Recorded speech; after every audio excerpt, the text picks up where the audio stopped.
ça, il faut, je vous dis dès qu'on est en ligne.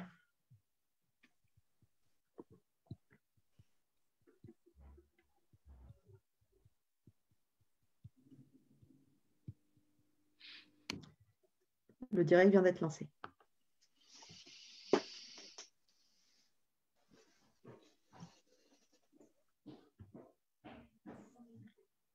Alors, je propose qu'on se donne encore quelques minutes avant de démarrer, ou est-ce que vous souhaitez démarrer dès maintenant? Peut-être on peut se donner quelques minutes pour permettre On peut attendre un petit peu. Un maximum de gens de se connecter, ou est-ce que... Oui, comme vous voulez. Les micros sont ouverts, par contre, donc c'est diffusé actuellement sur Facebook.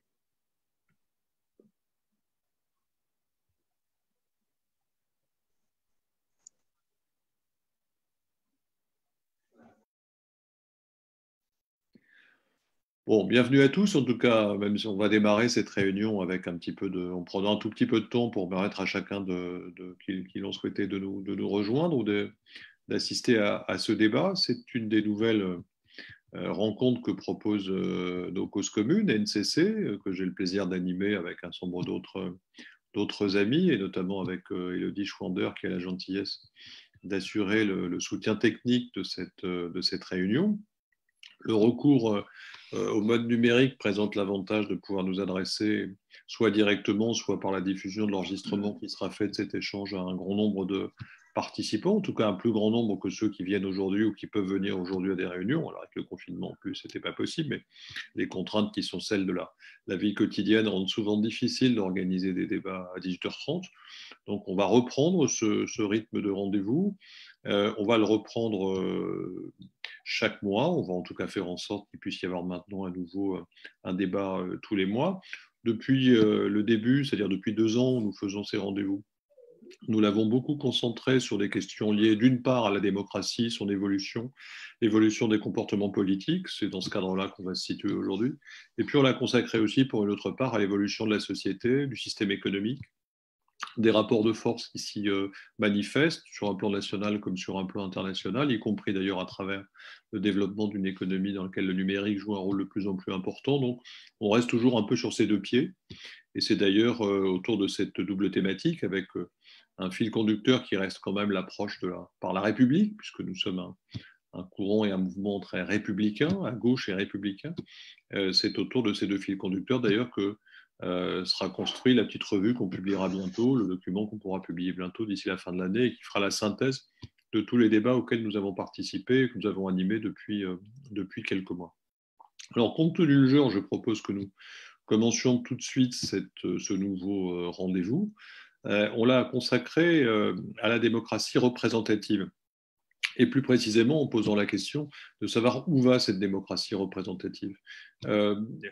Puisque les interrogations se multiplient, elles étaient traditionnelles, la démocratie représentative était souvent contestée pour laisser une place insuffisante à la délibération directe des citoyens, la question des référendums d'initiative directe était posée, la démocratie participative a pris aussi une dimension plus grande dans la vie locale, y compris à travers les lois qui ont encouragé les collectivités locales à le mettre en place, mais sans que ça puisse satisfaire complètement et rompre le gap, en tout cas la différence qui s'était faite, qui s'était creusée entre ceux qui pouvaient exercer le pouvoir et ceux qui étaient amenés à s'exprimer dans l'intervalle des votes d'une manière ou d'une autre, mais sans que ça puisse véritablement peser. Et puis est arrivée là-dessus la crise des Gilets jaunes, qui a posé la question de manière encore plus, j'allais dire presque brutale, puisque les Gilets jaunes avaient cette caractéristique qui était de contester toute forme de représentation, au point même d'abattre, si j'ose dire, en mettant des guillemets, toutes celles et tous ceux qui, à un moment donné, prétendaient les représenter, ce qui fait que pour les gouvernements, ce qui fait que pour les partis politiques, il n'y avait pas d'interlocuteurs avec lesquels discuter ou avec lesquels négocier. Et cette position était fortement revendiquée.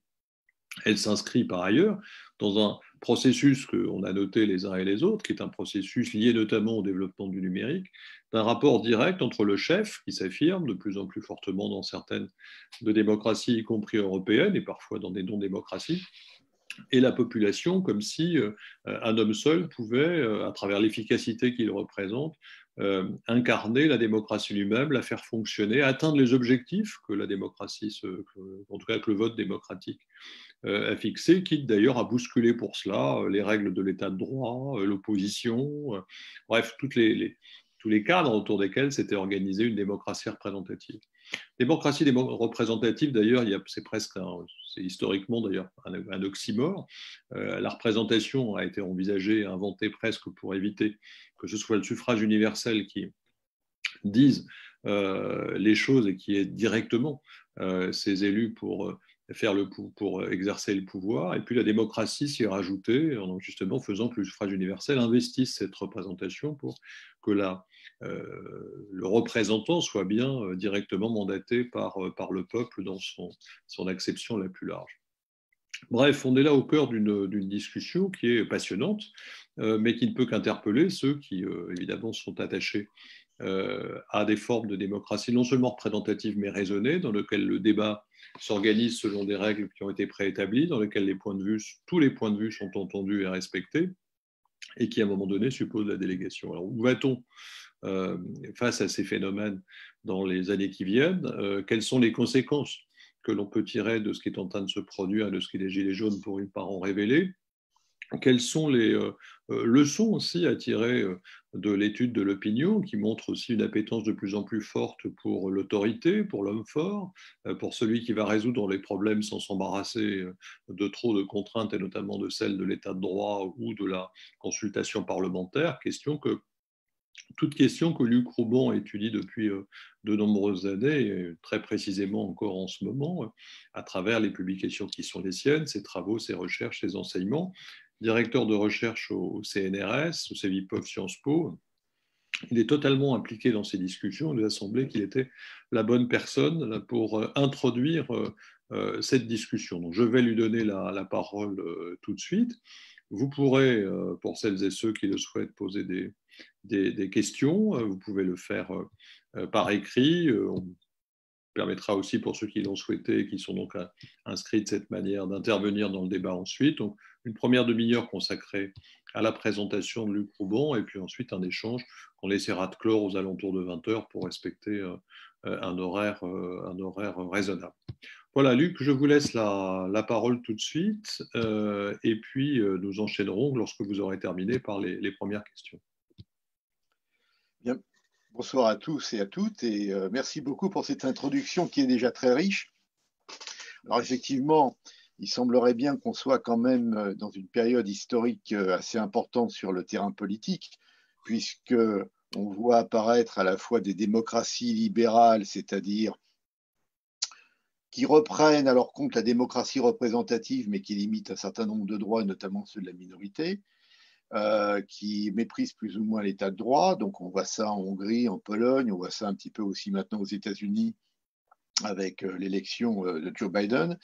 On a eu effectivement le mouvement des Gilets jaunes qui posait des questions complexes qu'on a eu beaucoup de mal à interpréter et à analyser, qui sortaient un petit peu du cadre habituel des travaux de sociologie politique ou de sociologie générale. On s'est retrouvé à la fois avec des revendications économiques, des revendications, je dirais, antifiscales qui portaient plus contre l'État que contre le patronat. Donc on sortait des représentations habituelles de la gauche. Et on se retrouvait aussi avec quand même quelque chose de nouveau, de différent. Hein, voilà. Donc une espèce de magma, à la fois conceptuel et pratique, qui interroge bien sûr les chercheurs en sciences sociales et en sciences politiques et en sociologie.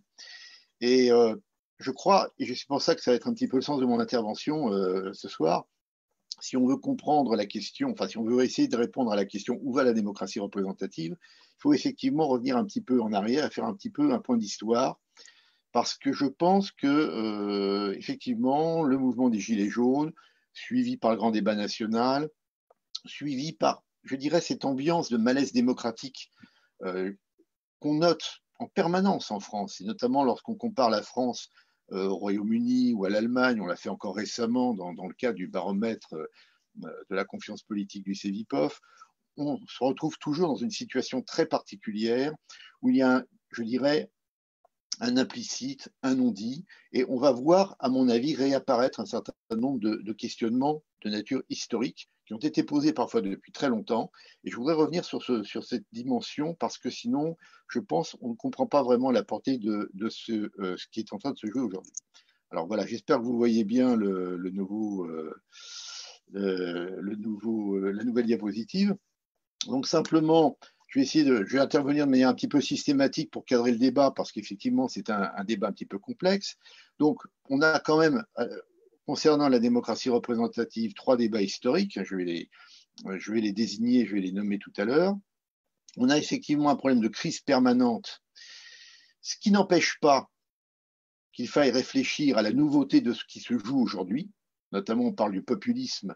Il n'est pas certain qu'aujourd'hui, il s'agisse vraiment du populisme historique. Donc, il faut faire attention aux concepts qu'on utilise parce que ce sont des grilles de lecture de la réalité et que ces grilles de lecture vont déterminer l'appréhension des phénomènes et aussi la réaction qu'on peut adopter face à ces phénomènes.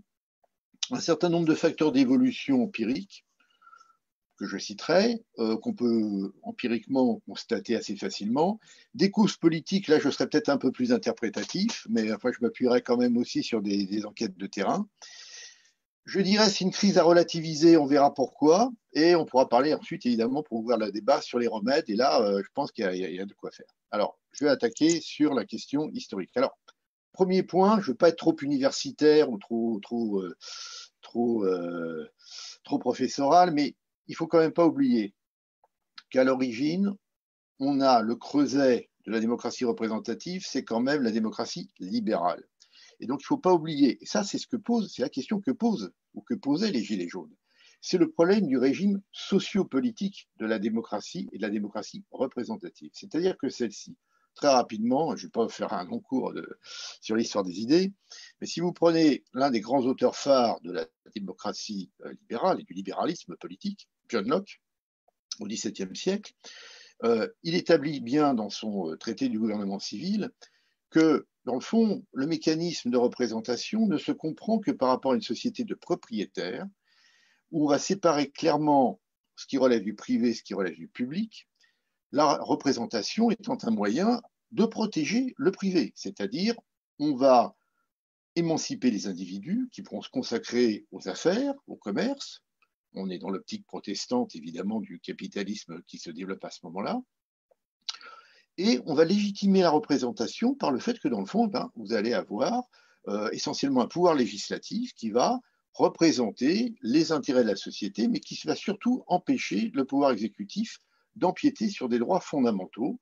Et donc, on va déjà avoir un certain nombre d'éléments qui sont déjà aussi dans le creuset du débat actuel. On va avoir des éléments de laïcité, c'est-à-dire que notamment, Locke va dire, écoutez, le gouvernement n'a pas à s'occuper de la religion des individus, donc on sépare bien les deux. Et donc, la représentation, c'est ça. Ça repose donc sur cette séparation et une distinction assez claire. Donc voilà, donc séparation entre les deux sphères, qui sont évidemment aujourd'hui remises en cause. Hein, on le voit bien. Ça, déjà, on a un premier problème sur ce terrain-là, puisque, évidemment, on voit avec les crises environnementales, on le voit avec la crise sanitaire actuelle, les comportements individuels ne peuvent pas être séparés des comportements publics. C'est tout le problème de la contagion et de l'épidémie, c'est tout le problème de l'environnement et de la pollution. C'est aussi la question des religions. Hein, on le voit bien sûr avec tout le débat actuel sur la laïcité. Donc on est dans une période de recomposition de ce rapport qui, sur le fond, remet en cause cette idée d'une représentation qui permettrait, en quelque sorte, d'isoler les sphères d'activité sociale et d'activité politique. Et puis, bien entendu, un autre problème de fond, il faut quand même le rappeler, même si c'est presque une évidence aujourd'hui, c'est la question de la sphère nationale, de la protection, qui est de plus en plus demandée, notamment par les enquêtés quand on étudie le terrain, à l'égard de la mondialisation, je dirais surtout de la mondialisation économique. Pas tellement d'ailleurs des flux de migrants, mais plus de la mondialisation économique. Donc on a tout ce problème, si vous voulez, d'ouverture à la fois public-privé et d'ouverture de la sphère nationale, puisqu'il ne faut quand même pas oublier que derrière l'idée de représentation, vous avez aussi l'idée de souveraineté nationale. Et là, on retrouve évidemment le débat avec le populisme, hein, et notamment le populisme de droite du Rassemblement national. Donc, il faut bien voir que, et c'est là que ça devient tout de suite complexe, tous ces éléments sont liés. J'insiste pas, mais je pense qu'il faut garder à l'esprit cette idée de régime sociopolitique. Et dans la contestation des Gilets jaunes, vous avez la contestation d'un régime sociopolitique capitalistique. Ça, c'est indéniable et il faut quand même garder tout ça à l'esprit. Le deuxième débat qu'on va retrouver aujourd'hui, de manière totalement actuelle, c'est bien entendu comment on va organiser de manière institutionnelle cette représentation. Et ça, c'est un débat. Moi, j'ai récemment fait un travail sur les maires. Hein, je viens de publier un ouvrage sur les maires. Et je me suis régalé en travaillant sur l'histoire des maires. Parce qu'en fait, c'est une histoire qui remonte au XIIe siècle. Alors, ça peut vous paraître très, très ancien, mais en réalité, dès le XIIe siècle, vous avez toute la problématique actuelle. C'est-à-dire qu'en fait, on va se poser la question de savoir si, dans le fond, le maire qui est élu, XIIe, XIIIe siècle jusqu'au XIVe siècle, ils sont élus. Hein, après, ils sont nommés, enfin, je ne rentre pas dans le détail, c'est un petit peu compliqué, mais globalement, ils sont élus au départ avec des assemblées de citoyens, les habitants des communes, et un conseil avec des membres jurés. Et donc, si vous voulez, ces maires, eh bien, ils vont poser tout de suite des questions, c'est-à-dire, est-ce que, dans le fond, dans la représentation, on va devoir demander aux maires de représenter l'identité locale. Et là, Dieu sait si la question de la proximité et du local se pose aujourd'hui. Hein, et on le voit très clairement dans les demandes, notamment du grand débat national, en ce qui concerne, par exemple, les référendums, le contrôle de l'activité des municipalités, en ce qui concerne, bien entendu, l'organisation de la démocratie participative. Donc, est-ce qu'il s'agit d'exprimer l'identité locale ou s'agit-il d'avoir une interprétation beaucoup plus fonctionnelle, une déconcentration, pour le dire en termes de juriste, où le maire, et ça c'est tout le problème actuel, n'est plus que le représentant de l'État et finalement met au service de ses administrés un certain nombre de services. Et là, on est vraiment aussi au cœur du problème de la représentation et de la démocratie représentative, parce que s'il y a bien un endroit où ça fonctionne encore très bien, c'est au niveau des communes. Hein, on a un niveau de confiance dans les maires qui est incomparablement supérieur, de l'ordre de 65%, à celui qu'on trouve chez les députés, qui est de l'ordre plutôt de 32-33%. Les partis politiques, ça tombe très vite à 15%. Bon, les médias, c'est encore un peu plus bas. Et Internet, c'est 17%. Bon, donc, je vous situe un petit peu. On verra les chiffres tout à l'heure si ça vous intéresse. Mais globalement, on est très, très vite. Et ça, vraiment, on est au cœur de l'anthropologie politique française, hein, pour en rester à la France. Donc, qu'est-ce qu'on fait du local par rapport à l'État? Donc ça, c'est un vrai problème aujourd'hui, hein, de décentralisation. Et puis, d'un autre côté, si vous voulez, on va se demander aussi comment définir les élites locales. Est-ce qu'il s'agit simplement de prendre les plus riches, les commerçants, les bourgeois de l'époque, ou est-ce qu'il va s'agir de bons gestionnaires? Déjà, il y a un débat. Trouvé au XIIIe siècle des débats. Les habitants de Crépy-en-Valois vont aller chercher le maire de Compiègne en disant mais lui c'est un bon gestionnaire, on va le prendre parce que le nôtre il est pas bon. Donc on a ce problème de la relation entre aussi, qui est quand même très présente aujourd'hui dans ce débat sur la démocratie représentative, entre le représentant gestionnaire et le représentant, je dirais, plus politique, en quelque sorte, ou plus social, hein, représentant d'une catégorie particulière de la population. Avec donc cette actualité qu'on peut lire très clairement dans les dernières élections municipales de 2020, à savoir qu'on a eu pendant très longtemps, je le fais de manière très, très raccourcie là, hein, un processus de nationalisation des élections municipales en France avec des scènes municipales qui étaient envahies depuis les années 80, à la fois par les grands partis et par le débat partisan national, hein, avec une alternance, la gauche, la droite, et puis aussi, je dirais, parfois le parachutage de personnalités politiques nationales. Alors, on est passé de cette situation à l'émergence, et on l'a bien vu en 2020, l'émergence de candidatures qui étaient nouvelles, qui était beaucoup plus lié au monde associatif, qui était beaucoup plus lié à des listes faites d'associations à gauche entre LFI, le Parti socialiste, surtout les écologistes évidemment, et des associations qui travaillaient sur le terrain. Donc on a, si vous voulez, là un élément de retournement de la situation qui fait qu'aujourd'hui, cette question locale, c'est pour ça que je m'y arrête un petit peu, je suis un petit peu long sur ce sujet, qui est quand même très très important pour expliquer aussi que dans le fond, on assiste aujourd'hui à une déconnexion entre la politique nationale et la politique locale. Et ça, c'est très important quand on réfléchit à ce débat.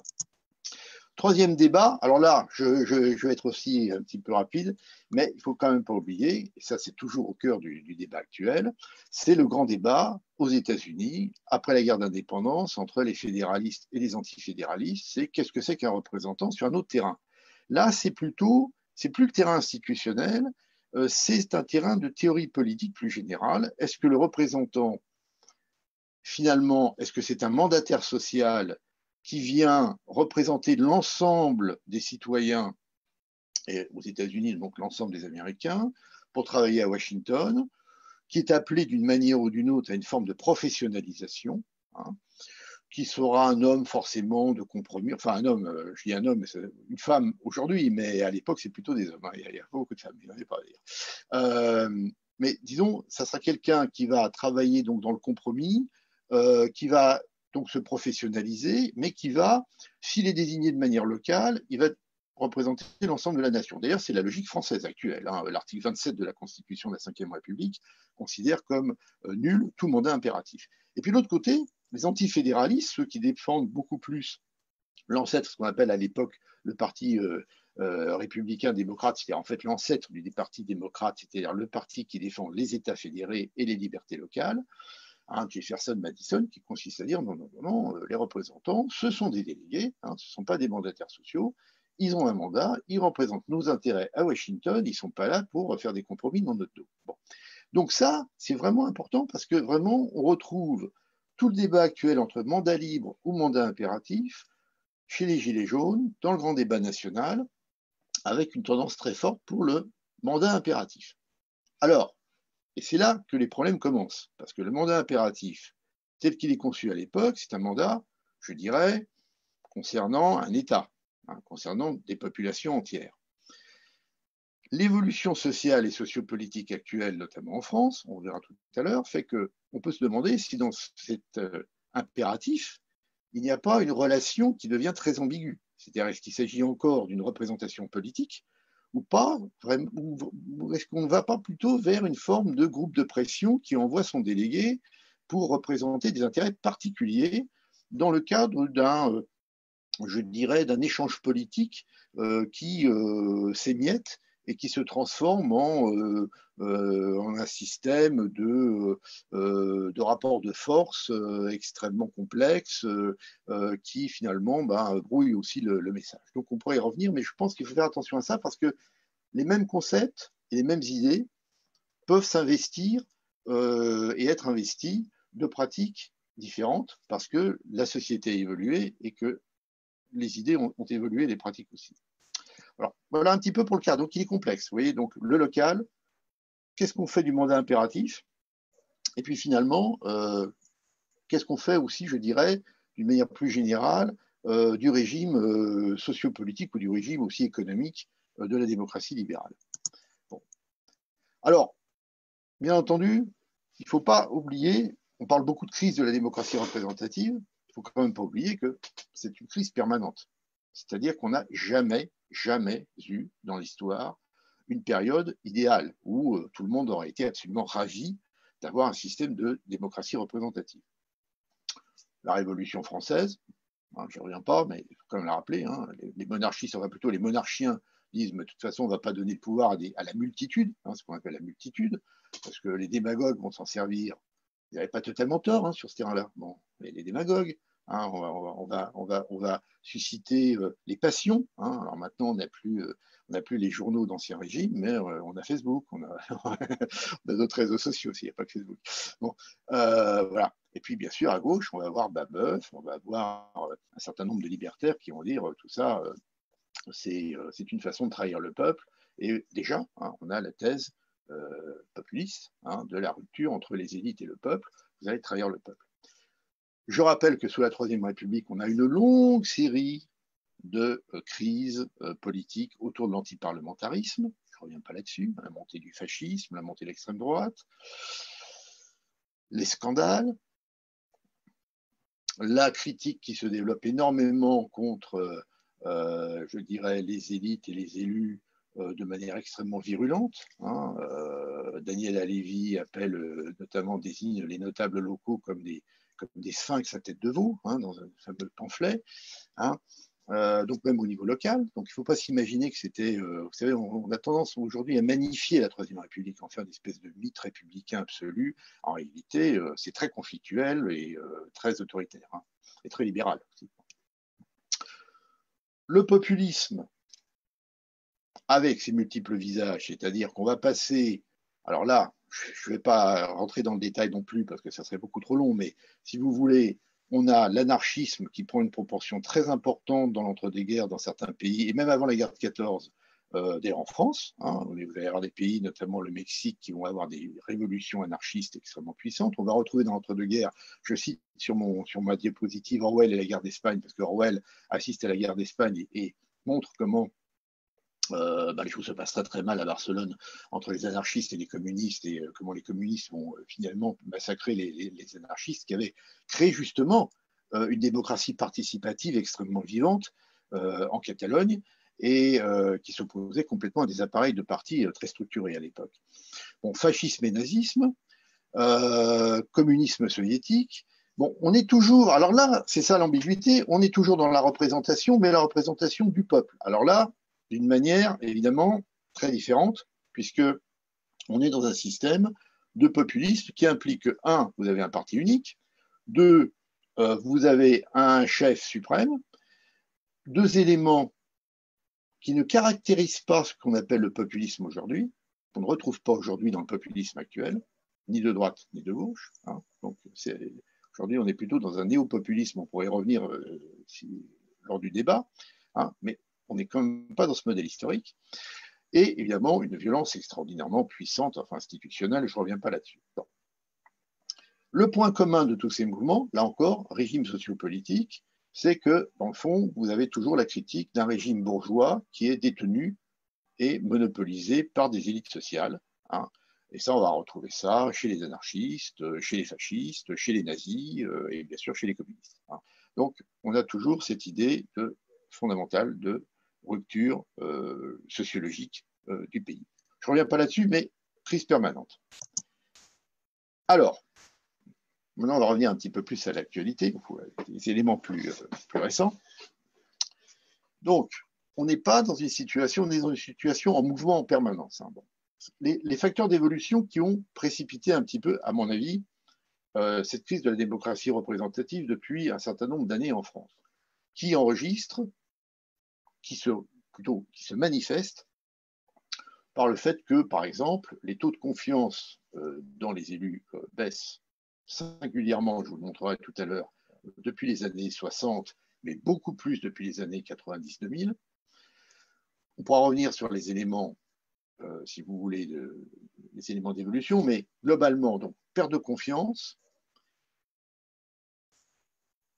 disparition, alors ça peut paraître paradoxal, mais disparition d'une lutte des classes organisée au profit, et ça c'est ce que nous disent vraiment, ou ce que nous dit le mouvement des Gilets jaunes, c'est beaucoup plus aujourd'hui une crise de l'anomie, c'est-à-dire de la pulvérisation sociale, c'est une crise de la mobilité sociale, et c'est une crise, je dirais, non pas de la classe sociale objective, parce qu'il n'y a plus de grande classe ouvrière comme autrefois, mais c'est plutôt une crise du positionnement social. C'est-à-dire quand on fait des enquêtes, on voit très très bien que ceux qui soutenaient le plus les Gilets jaunes étaient des gens qui n'étaient pas contents de leur trajectoire personnelle ou professionnelle, qui avaient le sentiment d'avoir régressé dans la vie et qui, dans le fond, souffraient d'un manque de reconnaissance et une grande partie, disons, d'une petite bourgeoisie qui risquait ou avait peur de retomber du côté du prolétariat du fait de ses charges et du fait de ses faibles revenus.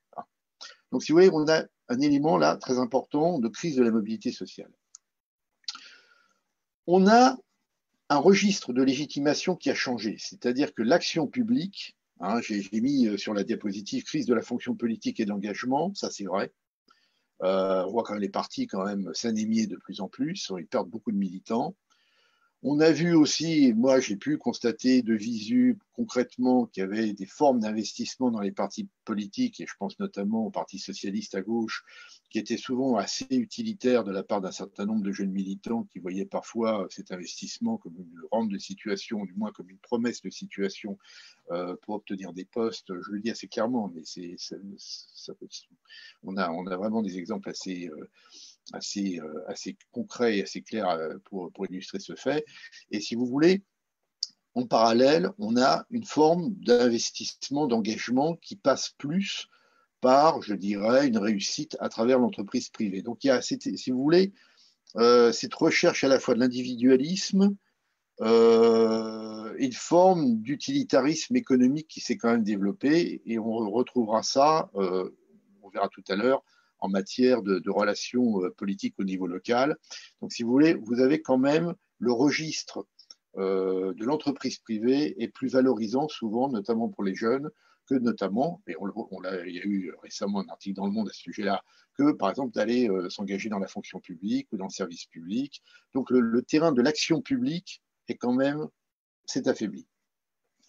Bon, vous avez aussi une professionnalisation du personnel politique là qui est indéniable, et on ne peut pas vraiment développer l'argument technocratique qui est actuellement revitalisé par certains, qui consiste à dire mais les hommes politiques sont innocents, ils ont les mains propres parce qu'ils n'ont pas de mains, n'est-ce pas? Donc, parce que dans le fond, ce sont les technocrates et les hauts fonctionnaires qui décident de tout. Non, on a une professionnalisation du personnel politique qui s'est peut-être un peu affaiblie, notamment avec les municipales de 2020. Mais globalement, on a, c'est vrai, quand même une autonomisation de la sphère politique, et on n'a pas cette perméabilité entre haute fonction publique et personnel politique qu'on observait sous la 4e République, enfin surtout au début de la 5e République et dans une bonne partie de la 4e République. Donc c'est pas, on n'est pas dans cette imagerie traditionnelle, hein, du haut fonctionnaire, énarque, etc., qui fait de la politique. Non, les hauts fonctionnaires énarques, quand ils font autre chose, ils vont dans le secteur privé. Hein. Ils ne font pas de la politique, ou c'est très très rare. Donc là, maintenant, il faut quand même que les choses soient dites clairement. Quand on fait de la sociologie politique, il faut que quand même ces connaissances soient diffusées. Et puis, bon, il y a un invariant, c'est la fermeture sociale. Il y a toujours un problème de diversité. Alors, il y a des progrès en matière notamment d'équilibre entre les femmes et les hommes. Ça se voit très clairement dans les municipales. Ça se voit un petit peu dans les législatives. Mais il y a toujours une fermeture sociale. Alors, si ça vous intéresse, j'ai quand même quelques éléments d'appréciation plus concrets. La crise de confiance, en fait, globalement, elle apparaît à partir, je suis peut-être un petit peu long, donc vous me direz si je suis un petit peu trop long, mais je voudrais bien finir là-dessus. Voilà, je vais un petit peu continuer. La crise de confiance dans le personnel politique, elle apparaît globalement avec Valéry Giscard d'Estaing, de manière assez paradoxale, quand on voit apparaître là le thème de, je dirais, des classes moyennes, d'une forme d'américanisation de la vie politique française et d'ouverture du système de la Ve République. Alors que le gaullisme réussit un équilibre assez délicat entre le charisme du général de Gaulle et le référendum, démocratie directe, avec des taux de participation qui sont importants d'ailleurs, hein, pour des questions importantes comme l'Algérie, etc. Eh bien, à partir des années 70, ce taux de confiance va baisser systématiquement, et on est aux alentours de 18-20% aujourd'hui. Donc, je vous disais, les partis politiques 13%, comme vous le voyez sur le, j'espère que vous voyez bien, sur la diapositive, la confiance dans les grandes entreprises privées, c'est 43%. Vous voyez, on a des éléments concrets d'appréciation pour mesurer quand même la différence, voilà, hein, dans les phénomènes. Alors, quelques éléments d'appréciation. Très rapidement, mais c'est illustratif. Hein. Bon. Les catégories socio-professionnelles des députés, donc j'ai comparé 2007, 2012 et 2017. Hein. Donc vous prenez la catégorie centrale, c'est les cadres, catégorie supérieure. Alors en vert, c'est bon, j'ai pris la population 2008 parce que j'avais commencé par l'étude de 2007. Mais bon, vous aviez 15,5, aujourd'hui c'est à peu près 17. Hein. Donc la population, donc à peu près 15%, 17% de cas de catégorie supérieure dans la population. En 2007, les députés, c'est en bleu, vous avez 79% en catégorie supérieure. En 2012, c'est en bleu foncé, 82%. Et en 2017, période bien sûr bien connue de renouvellement absolu, on est à 85%, c'est-à-dire qu'en fait, si on rentre dans le détail, on n'a jamais eu une Assemblée nationale aussi élitaire dans toute l'histoire de la Ve République. Hein. Bon, je ne rentre pas non plus dans le détail, il y aurait beaucoup de choses à dire, mais globalement, on est quand même toujours sur cette tendance forte. Hein. Si on regarde par secteur professionnel, on va s'apercevoir en revanche qu'il y a quand même des évolutions. Donc je compare les députés en 2007, 2012 et 2017. Alors là, ce qui est assez intéressant, c'est de voir aussi que ceux qui venaient du secteur moyen, secteur public moyen, ont largement diminué en 2017, hein, c'est en rouge. En revanche, le secteur supérieur du privé, 31,2 en 2017. Donc là, on a une évolution aussi très sensible. On a des évolutions qui sont liées au fait que même si cela, si vous voulez, l'éventail se réduit aux catégories supérieures, on reste grosso modo dans, disons, le public, c'est la gauche, et le privé, c'est la droite. Voilà. Donc, je simplifie, hein, caricature, mais globalement, c'est ça. Hein. Donc, ça, c'est assez clair. On voit aussi, donc, je ne vais pas insister là-dessus. Quand on nous parle de technocratie et d'invasion des fonctionnaires, si on prend les différents gouvernements, petit tableau, le nombre d'énarques aujourd'hui, enfin disons hier plutôt, le gouvernement Philippe de 2017, j'ai pas réactualisé, hein, mais le gouvernement Philippe de 2017, vous aviez 10% d'énarques, hein, seulement. Bon, c'est quand même pas très, voilà, c'est à peu près du niveau du gouvernement Hérault en 2012, mais vous voyez, la pente est quand même largement descendante. On n'a pas une invasion des hauts fonctionnaires chez les ministres. Et, quand on dit fonctionnaires d'une manière générale, c'est pas forcément des hauts fonctionnaires, et c'est surtout des ministres qui ont quand même une activité politique intense, notamment en collectivité locale. Je passe très rapidement sur ces chiffres, mais enfin, donc, voilà, on est quand même dans cette autonomisation, cette professionnalisation du politique avec une séparation à l'égard de la haute fonction publique. Donc, on n'est pas dans cette imagerie de la Ve République qu'on nous ressort sans arrêt depuis 20 ans. Bon. Je passe là-dessus, c'est les entourages, mais on voit que, enfin, j'espère que vous verrez, parce que c'est pas forcément très facile à lire, mais de toute façon, le PowerPoint sera disponible, vous pourrez regarder ça tranquillement. Vous remarquerez que les entourages proviennent en rouge, c'est le secteur économique. Hein, Matignon, Emmanuel Macron, c'est 20% qui viennent du secteur économique. Donc là, on a aussi, Élysée, Emmanuel Macron, 20% aussi. Donc là, on a quand même aussi une tendance à plutôt voir arriver des personnes de plus en plus nombreuses, même si elles sont en proportion peu nombreuses, mais cette proportion va croissant, de personnes qui viennent du secteur de l'entreprise privée ou du secteur privé dans les entourages de l'Élysée et de Matignon, ce qui est quand même pas inintéressant non plus à noter. Donc là, il y a une transformation aussi des entourages et on voit une perte quand même de l'influence, là aussi, du secteur public en tant que tel. Donc là, ce sont des éléments concrets, parce que c'est là que se joue l'action publique, hein, au moins autant qu'à l'Assemblée nationale, peut-être même plus aujourd'hui. Je passe. Alors, je suis peut-être un petit peu long, désolé. Hein. Je continue, je pense que je pourrais terminer à peu près dans 10 minutes. Bon, les causes politiques. Alors là, effectivement, vous avez, et là, je suis peut-être un petit peu plus interprétatif, vous avez quand même un problème d'affaiblissement du modèle républicain. Et c'est vrai que vous avez de plus en plus ce qu'on peut appeler une privatisation du politique. Et ça rejoint un petit peu ce que je disais tout à l'heure, c'est-à-dire que les registres de référence sont privatifs. Quand je dis privatif, ce n'est pas individuel, ça peut être collectif, mais c'est-à-dire qu'on va rapporter la vie politique à une communauté spécifique, pas forcément religieuse. Quand on dit communauté, maintenant on pense tout de suite religion, mais il n'y a pas que la religion, il y a aussi les régions, les origines géographiques, linguistiques, etc. Donc, on a différents types de communautés, mais c'est vrai que l'idée de communauté a gagné beaucoup de terrain. Et quand on fait des analyses un peu pointues, on s'aperçoit qu'aujourd'hui, à peu près que 25% des enquêtés baromètrent la confiance politique du CEVIPOF se réfèrent uniquement à la République en matière de liberté d'expression. Hein. Il y en a 10% qui se réfèrent uniquement aux communautés, puis il y a une grosse majorité de gens qui disent en matière de liberté d'expression, oui, il y a la République, mais il y a aussi des communautés. on est dans l'ambiguïté, mais disons que le modèle républicain mythique idéal n'est plus là. Hein. Donc on est quand même là, vraiment, on est face à un vrai problème, parce qu'on est, je dirais, si on simplifie un peu les choses, on est plus vers un modèle américain, c'est-à-dire qu'est-ce qu'on fait de toutes ces communautés, est-ce qu'il ne faut pas passer vers un modèle plus multiculturel, hein, c'est ça le grand débat aujourd'hui.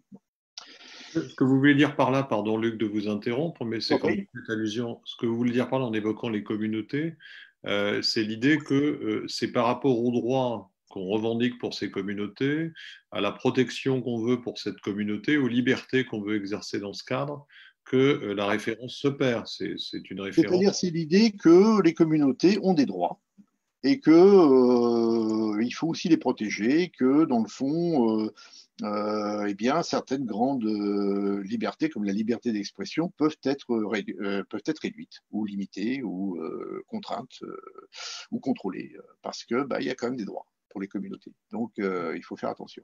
Dans Voilà. quelle mesure vous pouvez l'opposer à la République? Pardon, je vous interromprai plus ensuite, mais dans quelle mesure ça fait obstacle à l'idée qu'on se fait de la République? Vous opposez ces deux références? Ah, il ne s'agit pas de s'opposer, c'est-à-dire qu'en fait, ça se combine. C'est-à-dire qu'en fait, vous avez. En fait, c'était deux questions qu'on a croisées. Hein. La première question, c'était la France est une république où tout le monde a le droit de s'exprimer comme il veut, même si ça déplaît à certaines communautés. Je crois qu'on est dans l'actualité. Hein. Et puis la deuxième question, c'était la France est composée de communautés qui ont des droits qu'il faut respecter, même si on doit limiter certaines libertés publiques. Bon. Et ben. Donc, vous voyez, vous avez deux dimensions quand même. Hein. Donc, on reconnaît vraiment le primat de la République, de la liberté d'expression, ou plutôt quand même le primat des communautés. Alors, c'est pas parfait, je le reconnais. C'est toujours un petit peu expérimental, mais voilà les résultats qu'on avait. On n'avait que 25% de gens qui vous disaient liberté d'expression républicaine absolue, les communautés n'ont pas à être prises en considération. Hein. Voilà. 8-10% disaient ah non, les communautés avant tout, la République, on verra plus tard. Et puis la grande majorité, hein, à peu près 65% des gens disaient c'est plutôt l'un, plutôt l'autre, non, c'est pas trop. Enfin bon, ils étaient. Je ne rentre pas dans le détail parce que bon, mais globalement, c'était mitigé. Voilà. Ils disent oui, il y a la République, mais il y a aussi les communautés. Bon, voilà. Il faut trouver un équilibre. Voilà. Non, mais je cale un peu le débat parce que là encore, comme je disais tout à l'heure, on est en train de mythifier la Troisième République et de croire que, alors non seulement on la mythifie, mais en plus les choses ont évolué quand même. Bon. J'espère que j'ai été clair. Hein. Vous me dites si je ne suis pas clair. Oui, merci beaucoup. Deuxième point, et ça on le voit très bien, alors là, moi, on a fait au CEVIPOF des enquêtes auprès des maires, le consumérisme des administrés. C'est-à-dire une relation, un lien politique, ça je vous disais tout à l'heure, qui ne s'insère plus du tout dans un débat, je dirais, d'intérêt général ordinaire, je dirais serein, mais vraiment dans une exigence immédiate de consommation.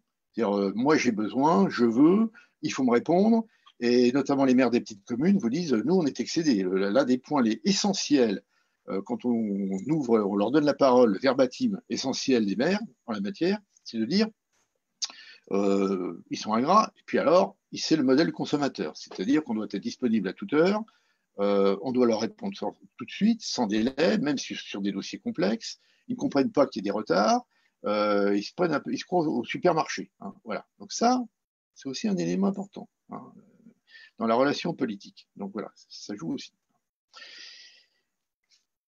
On a vraiment, on peut illustrer ça avec beaucoup d'éléments d'enquête. Et puis, alors, troisième point, évidemment, hein, depuis la révision constitutionnelle de 2000, on se retrouve évidemment, vous le disiez très bien pendant l'introduction, tout se joue sur l'élection présidentielle, donc avec une tentation et une propension à abandonner évidemment les élections législatives. Et en fait, il ne reste plus que deux élections qui comptent vraiment en France, l'élection présidentielle et les élections municipales. Tout le reste, bon, c'est pas trop. Alors, crise à relativiser quand même. Là, je vous ai donné, j'espère que vous verrez bien, des éléments d'appréciation sur le long terme, tirés du baromètre de la confiance politique du CEVIPOF, avec des questions qui sont les mêmes, qui sont posées systématiquement tous les ans, donc on peut suivre l'évolution. Alors, c'est à relativiser, pourquoi? Parce qu'il y a une critique, évidemment, qui est forte pour la démocratie, contre la démocratie représentative, pour la démocratie directe, pour la démocratie participative. Mais quand même, quand on regarde les chiffres sur un certain nombre de dimensions, on s'aperçoit que le système tient quand même bien la route, encore. En noir tout en haut, est-ce que c'est une bonne façon de gouverner le pays que d'avoir un système politique démocratique? Alors ça a baissé.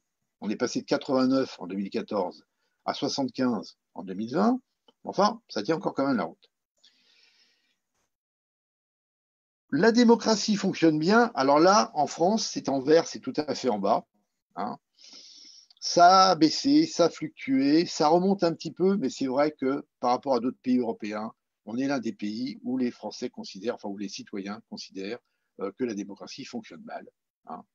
Donc on est plutôt sur une attente d'amélioration démocratique, plutôt que sur une attente, je dirais, de renversement complet du système.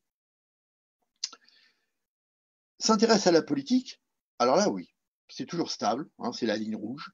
Hein, on reste autour de 55-52. Alors ça évolue évidemment énormément en fonction, bien sûr, du diplôme et de la catégorie sociale et du niveau de socialisation. Mais globalement, l'intérêt pour la politique, il est toujours là. Alors quand il y a des gens qui vous disent les Français n'en ont plus rien à foutre de la politique, ça c'est une bêtise. Hein.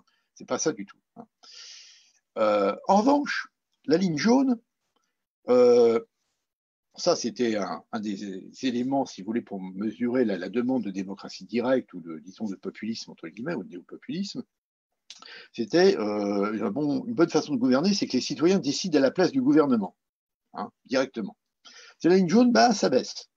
Alors, on est passé de 64 en 2014, hein, mais ça baisse. Ça monte pas, hein, ça monte pas en flèche, ça baisse plutôt. On est passé de 64 à 52. Enfin, c'est quand même assez important. Hein. Et puis, en violet, une bonne façon de gouverner le pays, c'est d'avoir un homme fort qui ne se préoccupe pas des élections du Parlement. Là, ça baisse aussi. Hein. On est passé de 48 à 33 en 2020. Donc, bon, 33, c'est quand même pas mal, hein, mais on n'est pas non plus sur une pente ascendante. Hein.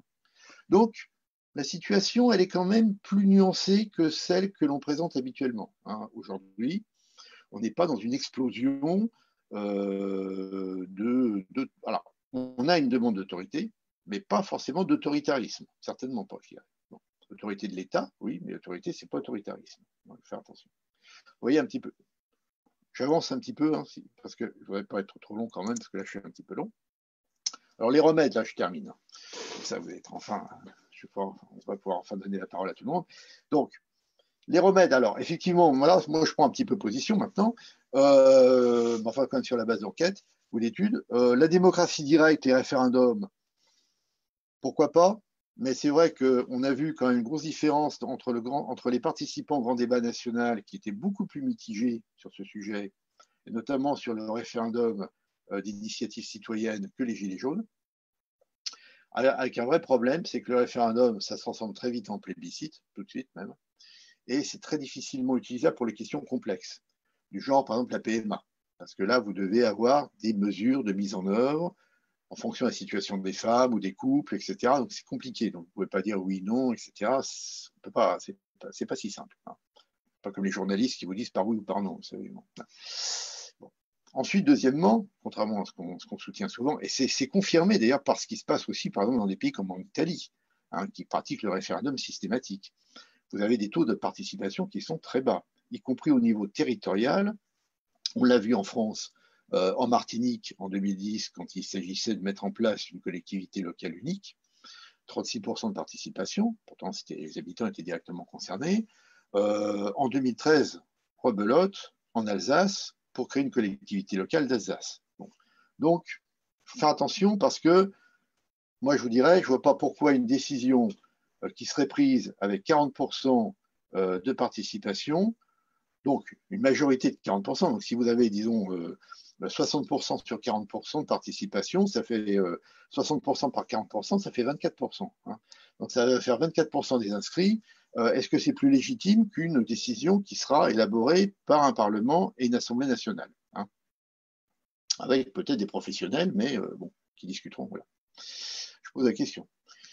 Démocratie participative, bon, c'est intéressant, ça marche, mais ça marche uniquement au niveau local, quand l'objet il est précis, quand on sait de quoi on parle, quand on a un intérêt qui est focalisé sur quelque chose qu'on peut bien maîtriser, ça, on a tous les éléments d'études sur les grandes villes qui ont pu mettre ce genre de mécanisme en route, par exemple les budgets participatifs à Grenoble, à Paris, etc., sur le modèle un petit peu allemand, etc. Le problème, c'est quand on fait des études sociologiques, on s'aperçoit que ceux qui participent vraiment sont ceux qui sont déjà socialisés en politique, qui votent, qui participent à des associations et qui ont déjà une connaissance de la vie politique. Hein. Ceux qui ne votent pas, ceux qui s'abstiennent, et on a beaucoup d'abstentions, ils n'iront pas participer. Donc, ce n'est pas forcément un remède idéal. Alors moi, j'ai 2 points importants pour quand même essayer de sortir un petit peu quelque chose de positif. Je pense qu'il faut absolument relancer la décentralisation, parce que c'est là que la démocratie représentative, et je reviens sur ce que je disais tout à l'heure en début d'exposé, c'est là où la démocratie représentative est vivante, et la démocratie participative aussi, et le lien politique peut être renouvelé. Renverser cette tendance au consumérisme et essayer de construire quelque chose où les habitants ont vraiment l'impression d'avoir la maîtrise de ce qu'ils font. Ça, c'est important. Je pense que c'est un point essentiel pour l'avenir du pays. Et alors aussi, un point essentiel, c'est évidemment la question des jeunes générations et de la très faible culture politique des jeunes générations. On arrive à des résultats étonnants. Quand vous prenez des jeunes de 18 à 24 ans, dans des petites communes, il y en a à peine 10% qui connaissent le nom de leur maire. Hein. Dans des communes de moins de 1000 habitants. Hein. Et même chez les diplômés. Bon, chez les diplômés, ça monte à 25%. Donc ça, c'est très, très bas. Donc, si vous voulez, vous avez vraiment là un vrai problème je dirais, de socialisation politique. Et je pense que c'est sur ce terrain-là qu'il faut vraiment, y compris peut-être dès l'école, hein, vraiment renforcer l'instruction civique et les connaissances en matière institutionnelle. Parce que là, on a un défaut de connaissances qui, à mon avis, joue énormément sur la démocratie, quelle qu'elle soit d'ailleurs représentative ou pas. Donc voilà, je m'arrête maintenant et je laisse la parole aux participants. Mais merci beaucoup, Luc. Je crois que vraiment c'était très complet et très utile. Ça permet à la fois de resituer la réflexion qu'on mène dans une perspective historique, ce qui est toujours très enrichissant, et puis en même temps de voir un certain nombre de contradictions des débats qui sont menés, qui sont parfois un peu trop rapides. Fort engagement des citoyens dans la politique, fort attachement à la démocratie, même s'il y a une contestation de son efficacité. Enfin, on a les éléments plus d'un débat, même si c'est un débat qui peut être vivant et parfois difficile, que d'une crise profonde. C'est un peu ce que vous nous dites, c'est-à-dire que vous avez moins le sentiment d'une crise profonde que d'une remise en question qui appelle des solutions qui sont attendues dans un cadre plutôt classique, en tout cas dans le cadre politique traditionnel, notamment ce que vous nous dites sur l'appel à l'homme fort, qui même si ça progresse, enfin non, ça ne progresse pas d'ailleurs. Non, ça baisse. Ça ne progresse pas, ça baisse. L'appel à l'homme fort reste plutôt limité. Et en même temps, ces éléments-là, qui sont des éléments de réflexion et d'information, viennent percuter de plein fouet une expression qui est de plus en plus souvent entendue dans le débat politique sur la tendance des gouvernements, par exemple de ce gouvernement. Je ne cherche pas à vous entraîner dans une polémique, mais plutôt à avoir votre opinion d'un point de vue plus général, de ce gouvernement à écarter les corps intermédiaires, passer par-dessus le Parlement, limiter les libertés à l'occasion du confinement, faire délibérer des structures qui ne sont pas des structures transparentes sur des sujets qui ont des conséquences sur les libertés. Et c'est présenté de manière polémique, mais ça peut aussi nourrir une crainte de dire au fond l'inquiétude que suscite quant à son efficacité la démocratie représentative pourrait au fond donner l'occasion à un certain nombre d'apprentis sorciers d'utiliser le pouvoir que leur reconnaît la Constitution pour installer un type de relation avec le citoyen qui serait à milieu de la démocratie représentative, parce qu'au fond, le citoyen serait amené à approuver ou à désapprouver à l'occasion des présidentielles exclusivement sans plus jamais participer. Qu'est-ce que vous pensez de ce contexte? Et puis après, naturellement, j'invite les participants à poser leurs questions, à me le faire savoir, à se manifester par la conversation pour ceux qui sont inscrits. Évidemment, on leur donnera la parole. Oui, non, mais si vous voulez, là, effectivement, on discute de la pratique de la Constitution de la Ve République.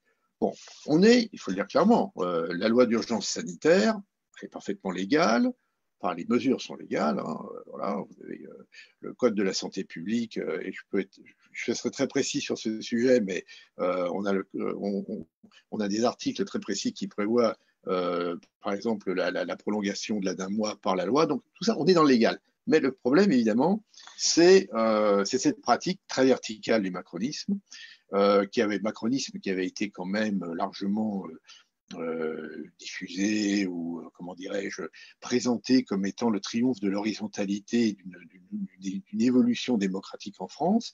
Donc, on est dans cette verticalité très, je dirais, bon, du pouvoir exécutif, hein, c'est clair.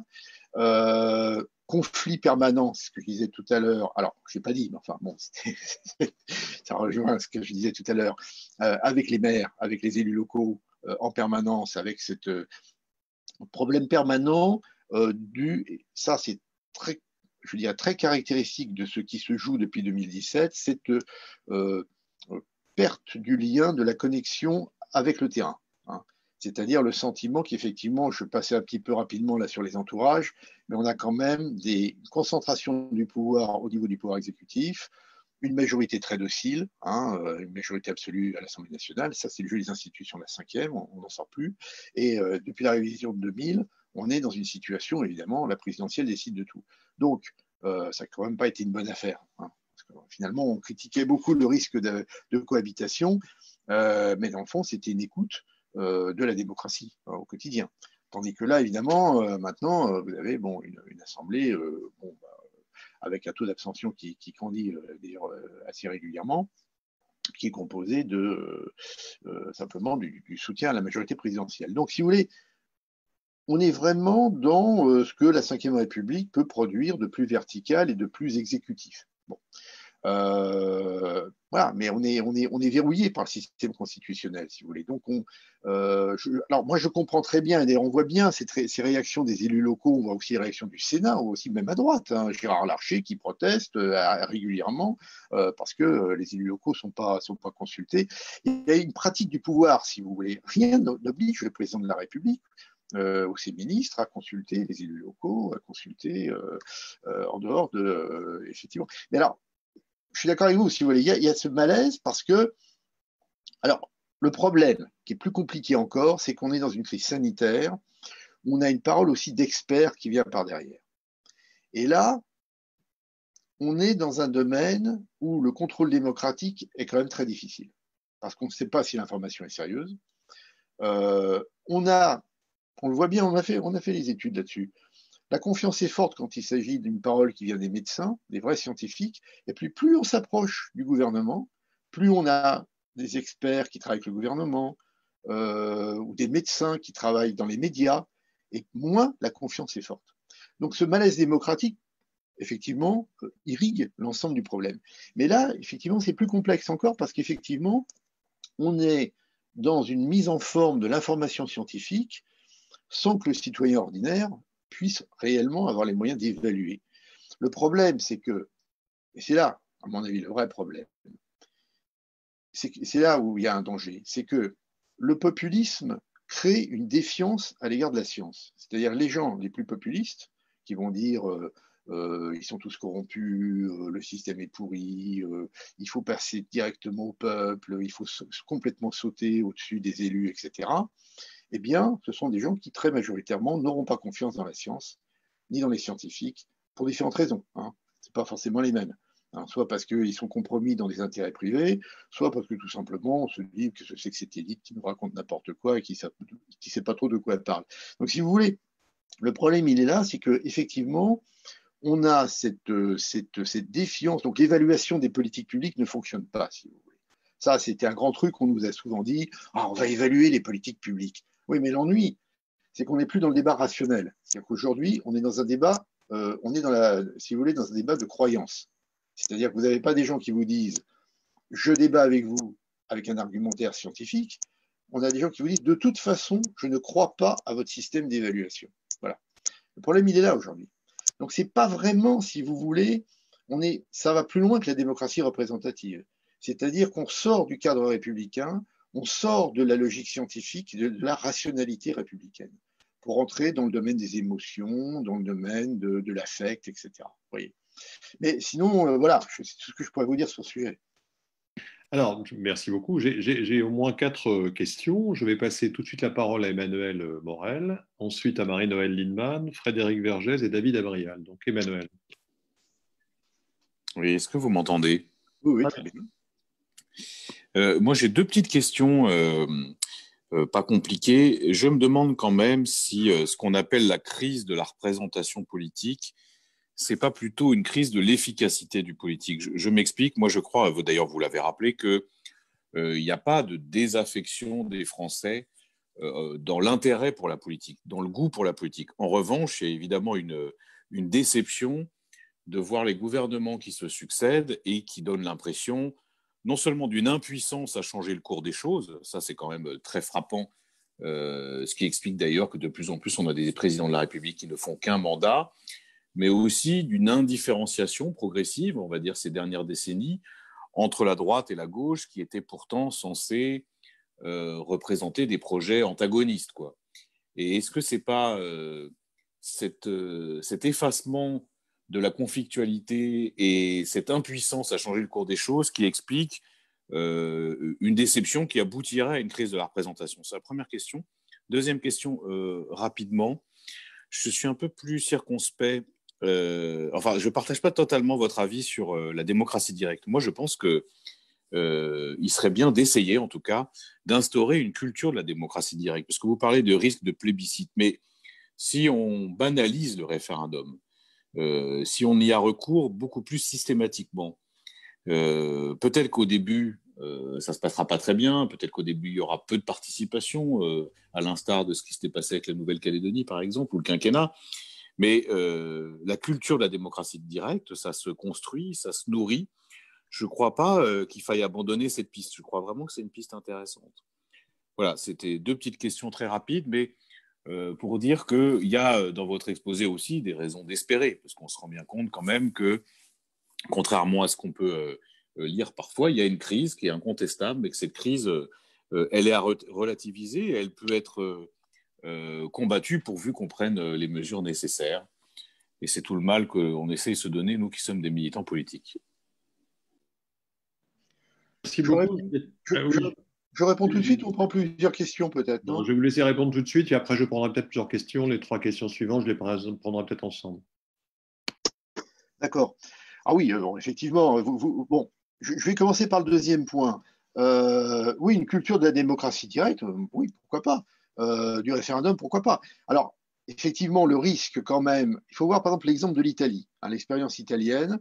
On utilise beaucoup le référendum, notamment pour annuler un certain nombre de lois, mais sous le contrôle de la Cour constitutionnelle, c'est-à-dire qu'il faut un minimum de participation, parce que si le minimum de participation n'est pas atteint, à ce moment-là, effectivement, vous avez le référendum est annulé. Bon, alors moi je suis d'accord avec vous, mais ça s'intègre effectivement dans voilà, je vois tout le monde. Ça s'intègre effectivement dans ce que je disais, une éducation politique plus générale. Hein. Bon, pourquoi pas? Moi je suis ouvert. Bon, un peu sceptique certes, mais ouvert. Le premier point est redoutable. Le premier point est redoutable parce que effectivement, vous soulevez cette question terrible de l'efficacité du politique, qui soulève elle-même la question de la souveraineté nationale. C'est-à-dire qu'à partir du moment où vous avez des décisions qui sont prises ailleurs et par d'autres, à quoi ça sert? Il y a beaucoup de gens qui vous disent ça, mais de toute façon, on s'en fout, puisque de toute façon, c'est pas eux qui prennent les décisions. Hein. Vous savez, je veux dire, en 1994, j'avais écrit un bouquin qui s'appelait Le pouvoir anonyme. Bon, bon, je ne savais pas qu'on en viendrait là. Bon, où je disais, finalement, faites attention, parce que derrière le management, ce n'est pas de l'imputation que vous avez. Hein, c'est une concentration du pouvoir, mais surtout un déplacement du pouvoir. Hein, avec l'Union européenne, et puis aussi avec la décentralisation, finalement, on transfère aux collectivités locales tout le sale boulot, et finalement, au centre, il y a un centre vide. Il ne reste plus rien. C'est-à-dire, non, nous, on est innocents, c'est en haut, c'est en bas, mais nous, bon. Donc, effectivement, c'est ce qui se produit maintenant, c'est l'évidement de l'État, nation, et là, évidemment, ça nourrit toutes les propositions qui consistent à dire qu'il faut reprendre le contrôle de nos frontières, il faut reprendre le contrôle d'un certain nombre de politiques publiques. C'est un vrai débat central, ça. Bon, effectivement. Cela étant, moi je pense que il y a quand même, il ne faut pas, et là c'est pour ça que je pense, enfin bon, je peut-être, vous serez peut-être pas d'accord, mais je pense qu'il y a quand même aussi une dérive, ce que je disais tout à l'heure, consumériste chez beaucoup de citoyens. C'est-à-dire que l'efficacité, elle n'est pas forcément immédiate, parce que dans un certain nombre de secteurs, c'est compliqué. Si vous voulez renforcer l'éducation nationale, on sait qu'on a besoin d'enseignants bien formés, etc. On le voit pour les hôpitaux. Ils vous disent, bah oui, mais il faut plusieurs mois pour former. Bon. Alors là, il y a un vrai problème, effectivement, d'anticipation, de formation et d'attente. Et il y a quand même cette culture consumériste en France, enfin en France, dans le monde occidental, qui consiste à dire, mais comment, en 15 jours, on n'a pas de médecins spécialisés comment en 3 mois, on n'a pas recruté d'enseignants en 3 mois, on n'a pas réussi à transformer complètement l'armée française. Bon, vous voyez, il y a quand même ce côté tout de suite, au moindre coût, et surtout sans que je paye. Bon.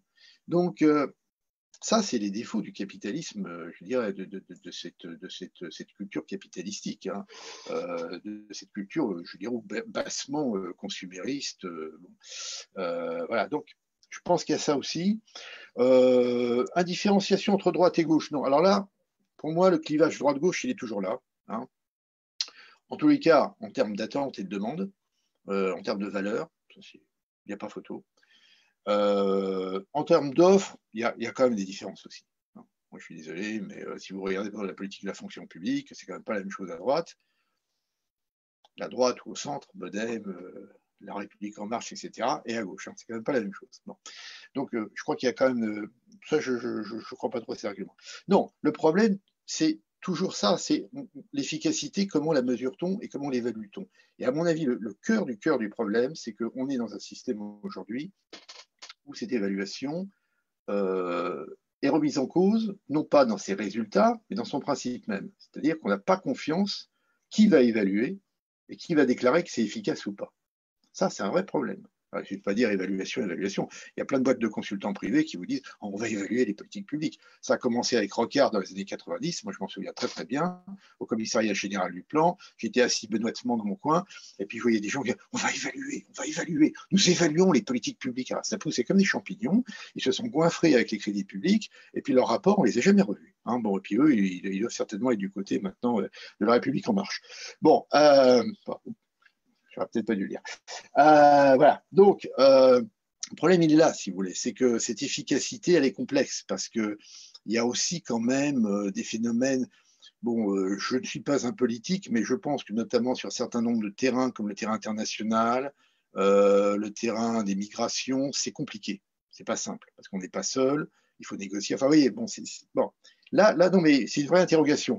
Mais globalement, voilà, je dirais que quand même, bon, souveraineté de l'État, et voilà. Bon, je m'arrête là. Je passe la parole d'abord à Marie-Noël, si elle veut bien. Vous m'entendez? Oui, c'est Oui. bon. Oui. Moi, en tout cas, oui. Merci Gaëtan et merci M. Roland. C'est vraiment passionnant. Première question, est-ce qu'il y a des études sur les attentes concrètes d'amélioration de la démocratie auprès des citoyens? Est-ce qu'on les interroge pour dire, vous aimeriez, qu'est-ce qui pour vous devrait changer? Est-ce qu'il y a des choses un peu opérationnelles? Par exemple, bon, j'en parlerai un petit peu, je pense qu'on a beaucoup réduit, en tout cas on n'a pas progressé dans la participation des citoyens, ce qu'on appelait dans la démocratisation des services publics, par exemple, la place des usagers, la sécurité sociale, on élisait des gens, même s'il y avait très peu de participation, il y en avait autant qu'au Conseil général de l'Essonne ou à d'autres conseils généraux à la même période. C'est-à-dire l'idée qu'il y a d'autres acteurs que simplement les politiques et l'administration, qui doivent être, ou même les syndicats salariés, qui doivent être autour de la table pour un certain nombre de choix, pour un certain nombre de contrôles, etc. Donc, moi, je pense que c'est un des sujets qui mérite d'être revu. Et en tout cas, est-ce qu'on sait qu'est-ce que les gens attendent pour que la démocratie fonctionne mieux? Alors, la démocratie type référendaire, dite directe, moi, je crois qu'elle sert beaucoup comme, comment dire, airbag. C'est-à-dire, les gens pensent que quand la décision politique est prise, il n'y a pas de recours. Ils doivent la subir. Et donc, je pense que le traité d'initiative citoyenne, bien encadré, ça ne peut être pas n'importe quoi, ce que vous dites aussi sur le taux de participation avant de le prendre en compte, etc., est quand même certainement vécu comme une bouée de sauvetage, donc une bouée de confiance, qu'on n'est pas obligé de toujours subir. Et en plus, ça peut avoir une vertu de vérité, parce que les gens croient toujours que leur point de vue, c'est celui qui est majoritaire. Je suis toujours très frappée de ça. On a, nous, les politiques, une tendance aussi, mais on est un peu plus lucide parce qu'on a des élections. Donc, et par ailleurs, je ne crois pas à la thèse qu'on ne peut pas traiter des sujets complexes par référendum. Je m'excuse, s'il y avait plus complexe que le traité constitutionnel, on a fait voter un texte, un traité. On peut faire voter une loi. Après, on dit oui ou non, parce qu'on ne peut pas l'amender une fois qu'il y a eu déjà du débat public. Mais je crois que ce n'est pas toujours le plébiscite. Je ne crois pas que les gens ont voté non au traité constitutionnel en votant non à Chirac ou non à Jospin. Quand je vois les gens qui ont voté non autour de moi, c'était absolument, et même dans les milieux très modestes, pas du tout ça. C'est le deuxième point. Le troisième point, c'est l'illusion que la décentralisation va régler, améliorer le phénomène démocratique. Je l'ai longtemps cru. C'est mon vieux côté deuxième gauche par ailleurs, mais d'abord je pense comme Emmanuel Morel que la question de l'impuissance du politique, ou en tout cas est une question centrale. Or j'observe que lors des dernières élections municipales, vous avez exactement le même genre de type de participants que ceux que vous avez dans la démocratie participative, c'est-à-dire en fait, grosso modo, les gens motivés localement et politiquement. Quand vous pensez que le maire de Grigny est élu avec 1200 voix, c'est quand même un vrai problème. Et c'est lui, je prends cet exemple parce que ça m'a frappé. Mais donc la décentralisation, c'est aussi le lieu où les gens découvrent le plus d'impuissance. J'ai été maire, j'ai eu tous les mandats locaux. Quand vous dites, vous avez beau voir toutes les politiques locales, quand vous avez la pauvreté, quand il y a le chômage, quand il y a les inégalités fiscales et tout, ce n'est pas la décentralisation qui va vous changer une large partie de la donne. Et au bout d'un moment, les élus, on se tamponne au mur d'une certaine impuissance. Donc, je crois qu'il faut réfléchir au rôle de l'État et recalibrer la décentralisation. Je ne le vois pas comme un recours à la question démocratique. Et enfin, sur la dérive consumériste. Elle est claire. Moi, je pense qu'elle est aussi liée au fait qu'il n'y a plus de planification. Comme il n'y a plus d'idéologie, en tout cas très peu affirmée, il n'y a plus de choix de projet. Donc, le long terme, lequel? On ne sait même pas ce que c'est que le long terme. Alors, les débats autour de la planification pourraient remettre du long terme. Moi, je ne crois pas que les gens sont idiots en disant comment on n'a pas d'interne dans les hôpitaux, on n'a pas de réanimation tout de suite, comment on n'a pas trouvé de médecin. Non, ils ont très bien compris que pendant des années, on n'en a pas recruté, que c'est une grave erreur et que maintenant, personne n'a l'air de prendre la mesure des échecs passés pour les régler dans l'avenir. Donc, ce n'est pas seulement qu'ils veulent tout de suite, c'est qu'ils ont l'impression qu'on arrive à des blocages qui ne sont pas tombés du ciel. Et donc, je crois que le débat autour de la planification, des politiques de long terme, de moyen terme, sont une façon de redonner la visibilité aux citoyens qui pourraient suivre, si oui ou non, on suit les politiques prévues, ce qui n'est pas le cas aujourd'hui. Et enfin, la télé, les médias.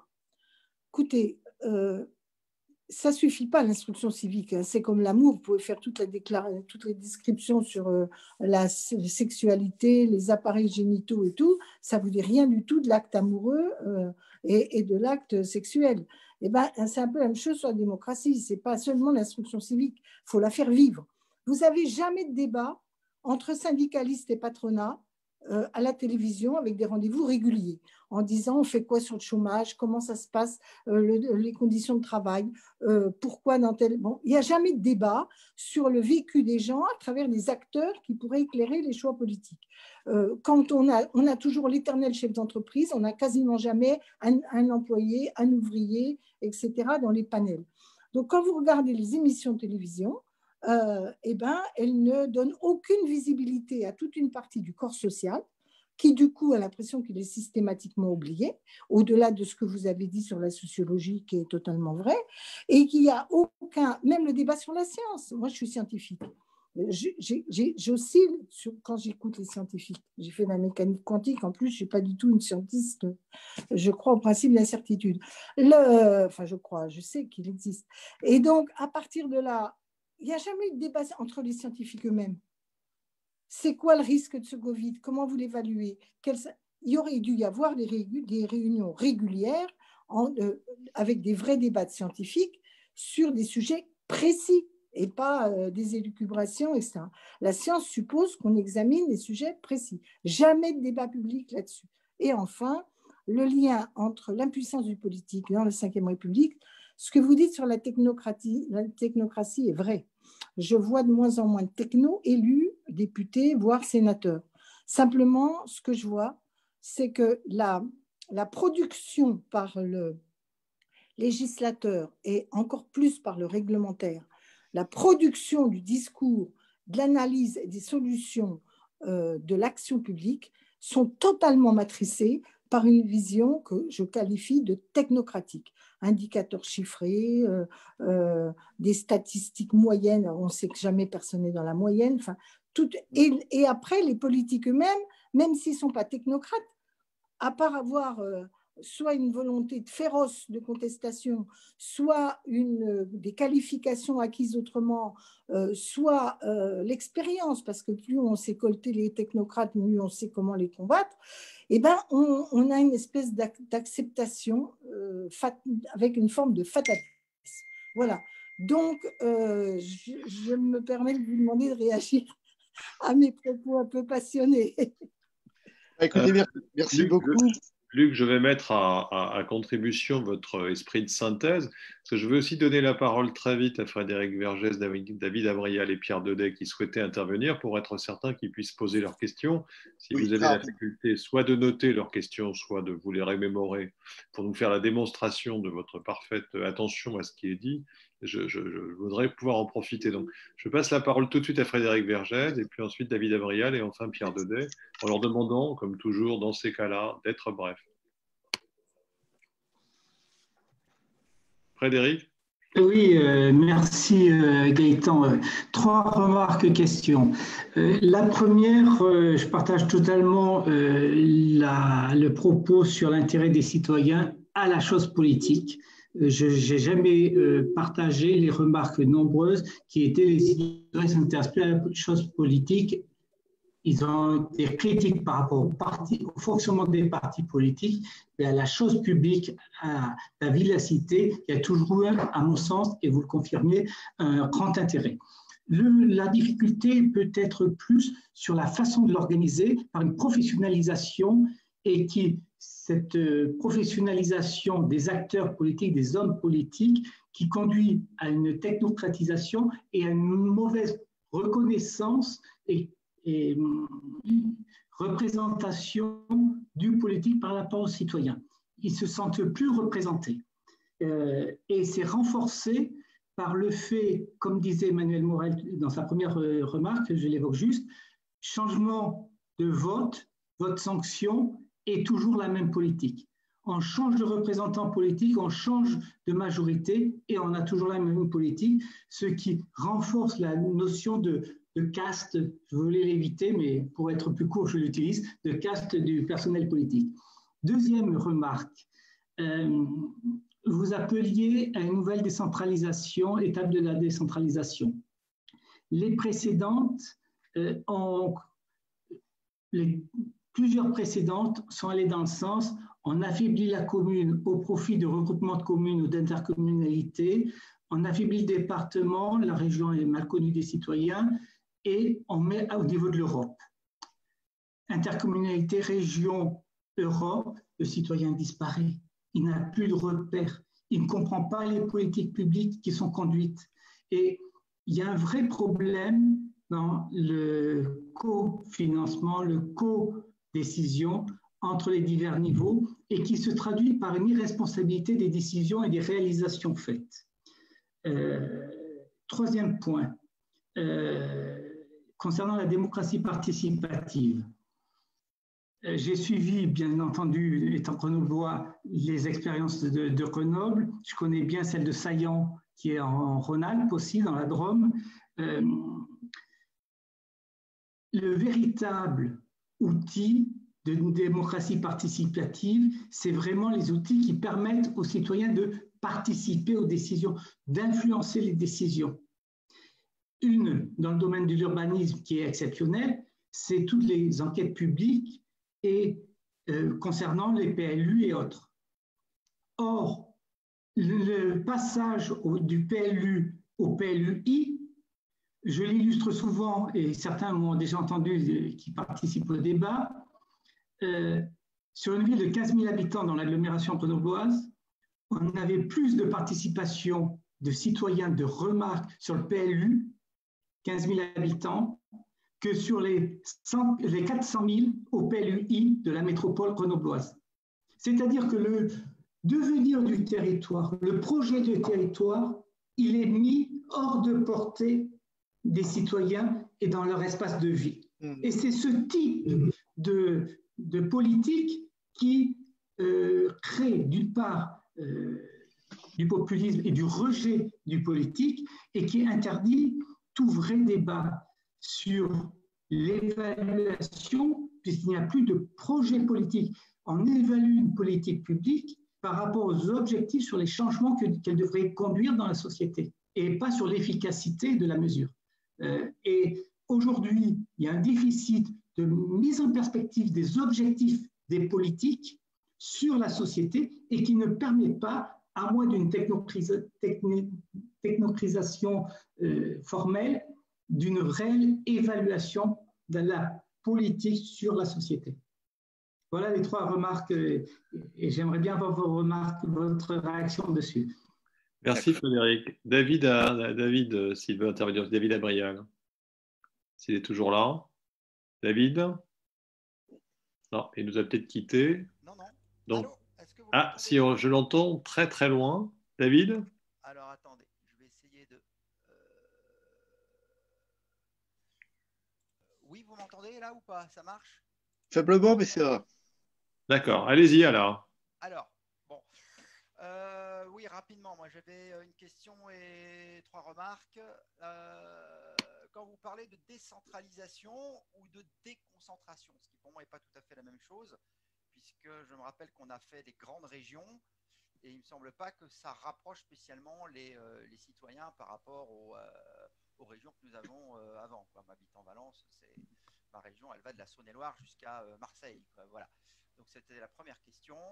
Les deux remarques. Alors déjà, sur les politiques, moi ce qui me frappe de plus en plus, c'est le manque de culture historique. David, je m'excuse, est-ce qu'il est possible de parler beaucoup plus fort?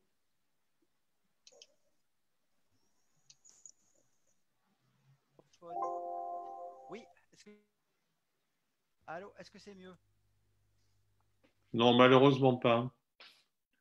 Est-ce que tu pourrais nous envoyer la question par écrit et on la reprendra à la fin de l'échange? Ce sera plus simple. Est-ce que là c'est mieux? Non, t'entends mal.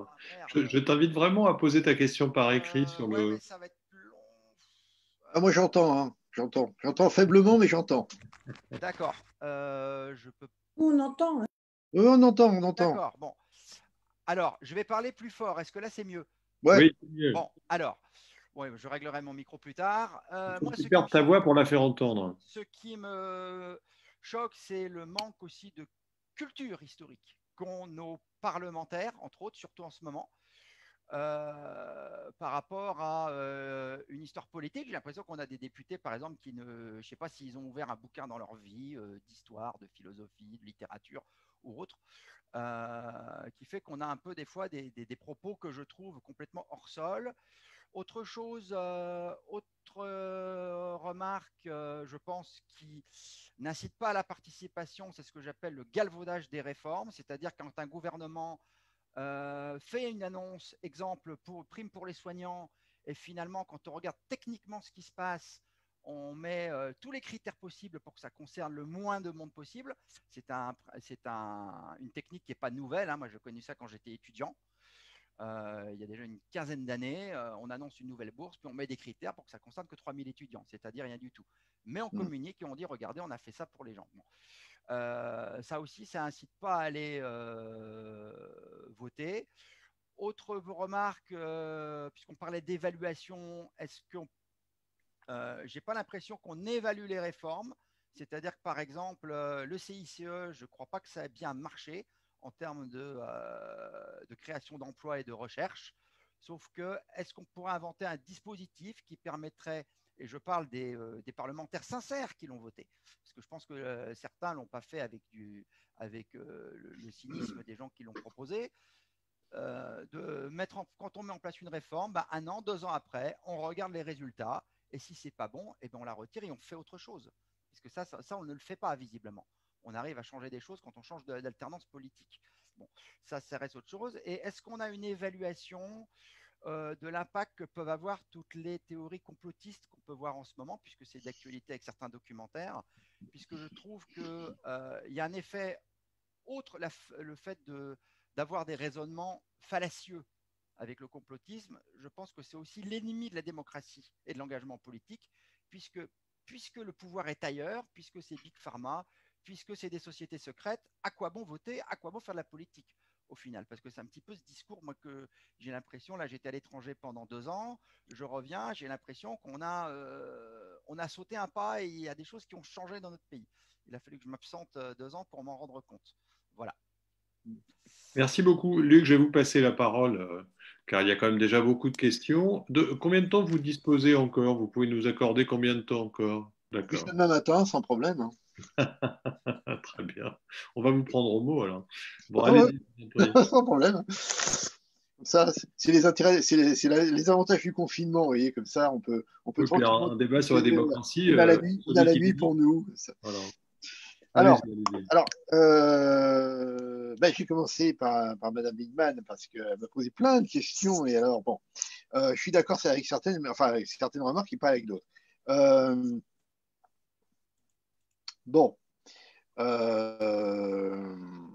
Oui, alors je suis tout à fait d'accord avec vous sur la question. Alors oui, est-ce qu'il y a des enquêtes? Oui, on fait des enquêtes sur les attentes démocratiques, enfin, sur un certain nombre de points. On le fait, par exemple, dans le baromètre de la confiance politique du CEVIPOF, mais c'est vrai que la dimension de la participation des usagers dans les services publics, on l'utilise très rarement, ou jamais. Pour l'instant, on ne l'a pas utilisé. C'est pas quelque chose qui apparaît, parce que de toute façon, pour des raisons pratiques, parce que en fait, tout simplement, on ne peut pas faire des enquêtes qui dépassent 20-25 minutes. C'est compliqué, enfin, c'est pas si simple. Quand on veut faire du bon boulot, c'est pas si simple. Et bon, mais c'est vrai, vous avez raison. On a complètement perdu de vue tout ça. Enfin, on a des éléments. Hein. Et puis on avait quand même, il y a eu le traitement. Enfin, si vous me permettez, j'ai le traitement que j'ai fait quand même des contributions au grand débat national sur les attentes. Hein, si vous permettez, dans mon livre qui s'appelle La matière noire de la démocratie. Donc vous trouverez des éléments concrets avec des chiffres sur les attentes précises des Français par rapport aux gilets jaunes justement. Et bon, si ça vous intéresse. Je suis désolé, hein, je cite parce qu'il n'y a pas eu tellement d'enquêtes, d'études. Il y a eu quelques études, et vous verrez les références bibliographiques sur. Mais enfin, vous pouvez y aller, je touche les droits d'auteur, donc il ne faut pas hésiter. Donc, bon, plus sérieusement, référendum, plébiscite, oui, mais bon, là, effectivement, le problème, il faut faire attention, parce qu'on fait des comparaisons internationales, on prend l'Italie, on prend d'autres pays, etc. Attention, ce sont des régimes parlementaires. Nous, on a le régime présidentiel. Alors, de toute façon, moi, je crains, alors je suis là, je pense qu'on n'est peut-être pas d'accord là-dessus, mais je pense que quand même, on a un risque plébiscitaire. De toute façon, si Emmanuel Macron veut faire un plébiscite sur, un référendum sur n'importe quoi, ça va être pour ou contre Emmanuel Macron. De toute façon, je pense que ça sera interprété comme ça, même si tout le monde va vous expliquer, mais non, c'est pas du tout ça, c'est autre chose. Bon. Sur Maastricht, il faut se poser la question de savoir si c'était vraiment sérieux de dire oui ou non. De toute façon, ce qui s'est passé, c'est que ça a été mis de côté. La réponse référendaire a été mise de côté, puisqu'ensuite, il y a eu un arrangement diplomatique pour... voilà. Et ça, je suis d'accord avec vous, c'est scandaleux. Hein. Mais bon... Là, vous vouliez parler du traité constitutionnel, hein, pas de Maastricht. Pardon. Non, c'est juste pas. traité constitutionnel. Oui, et Maastricht, oui, bon, effectivement, oui, pardon, excusez-moi. Donc, mais je pense qu'effectivement, les questions trop complexes, je ne suis pas certain que ça soit quand même une bonne chose. Bon, encore là, sur le terrain politique institutionnel, c'est possible, mais sur les questions, sur des questions de valeurs sociétales, sur l'immigration, sur des questions comme la politique pénale, etc. Moi, je serais beaucoup plus prudent, hein, parce que là, il peut y avoir des démagogies à tous les niveaux. Alors, oui, pour le dire simplement, vous me dites, oui, la décentralisation, ça ne marche pas parce que c'est de l'impuissance locale, etc. Oui, mais parce que justement, et là, ça rejoint un peu avec un des commentaires qui a été fait par ailleurs, c'est que la décentralisation telle qu'elle est conçue aujourd'hui ne fonctionne pas. C'est-à-dire que vous avez une décentralisation qui est complètement qui est devenue complexe, confuse, illisible, avec en réalité un appui fort, ce sont les communes, et tout le reste, c'est dans le flou le plus total. Hein.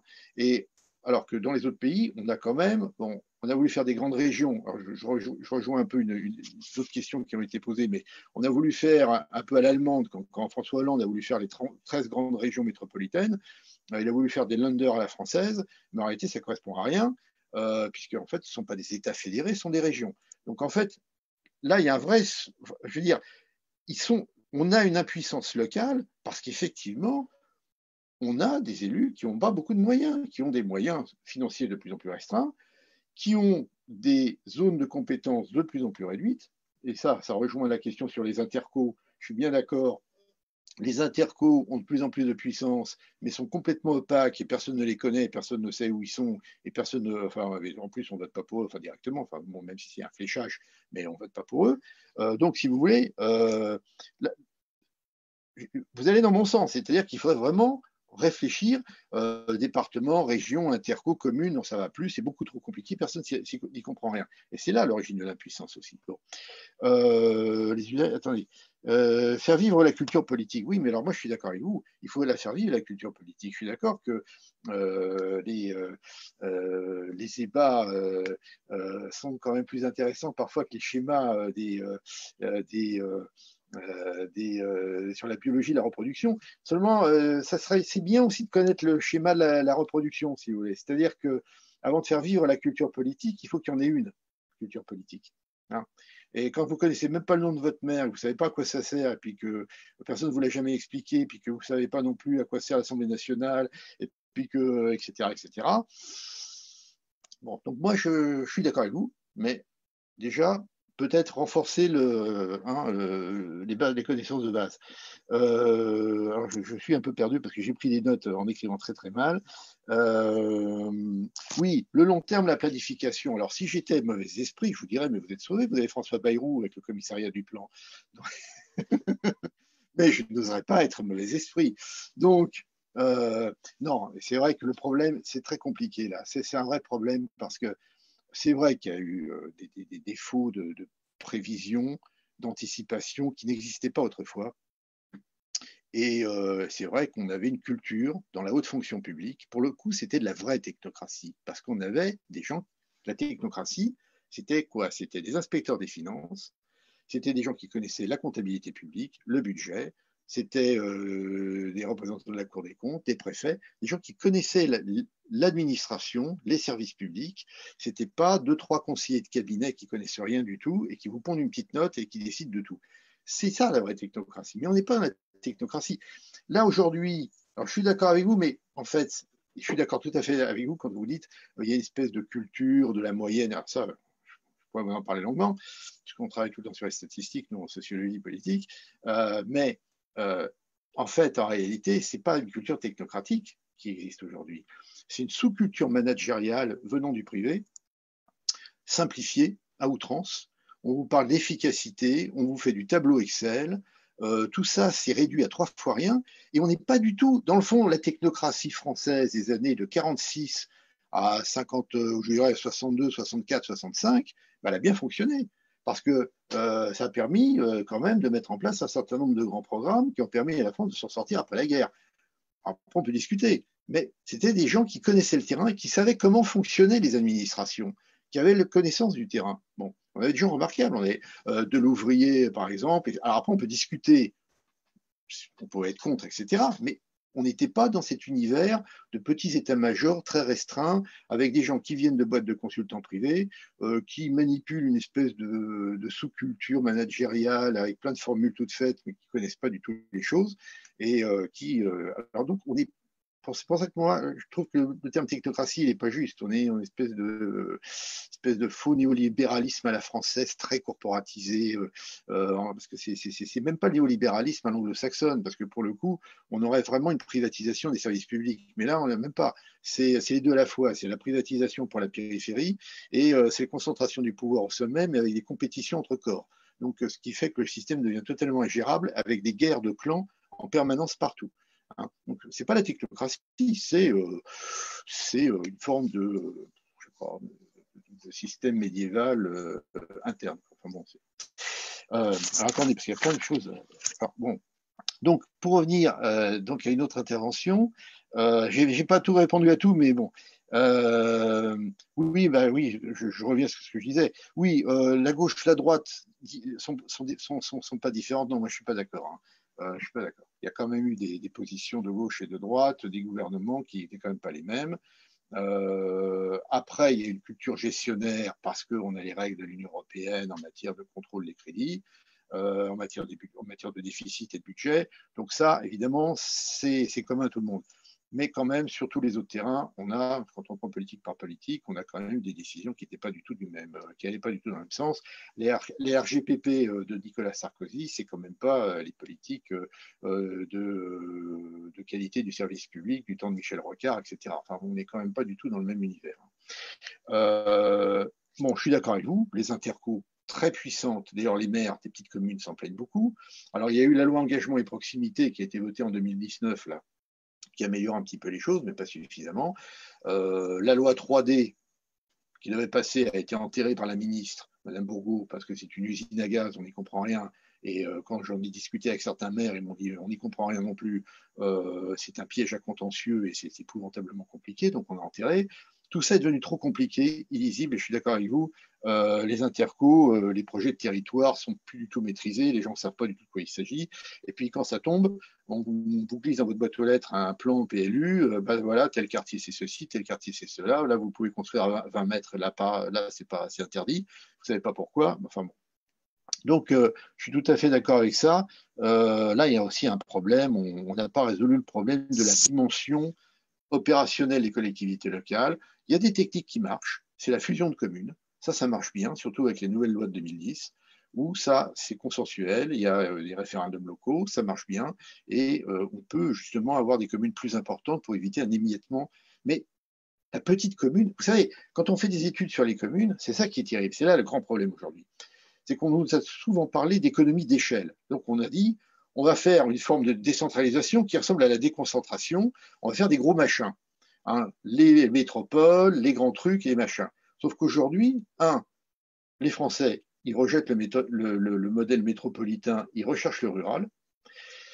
2, quand vous regardez les niveaux de satisfaction à l'égard de l'action des maires, eh ben, c'est plus vous descendez en taille, plus le niveau de satisfaction augmente. Parce qu'effectivement, comme disait Larcher, le maire est à portée d'engueulade. Mais vous savez au moins ce qui se passe dans votre commune et vous comprenez ce qui se passe.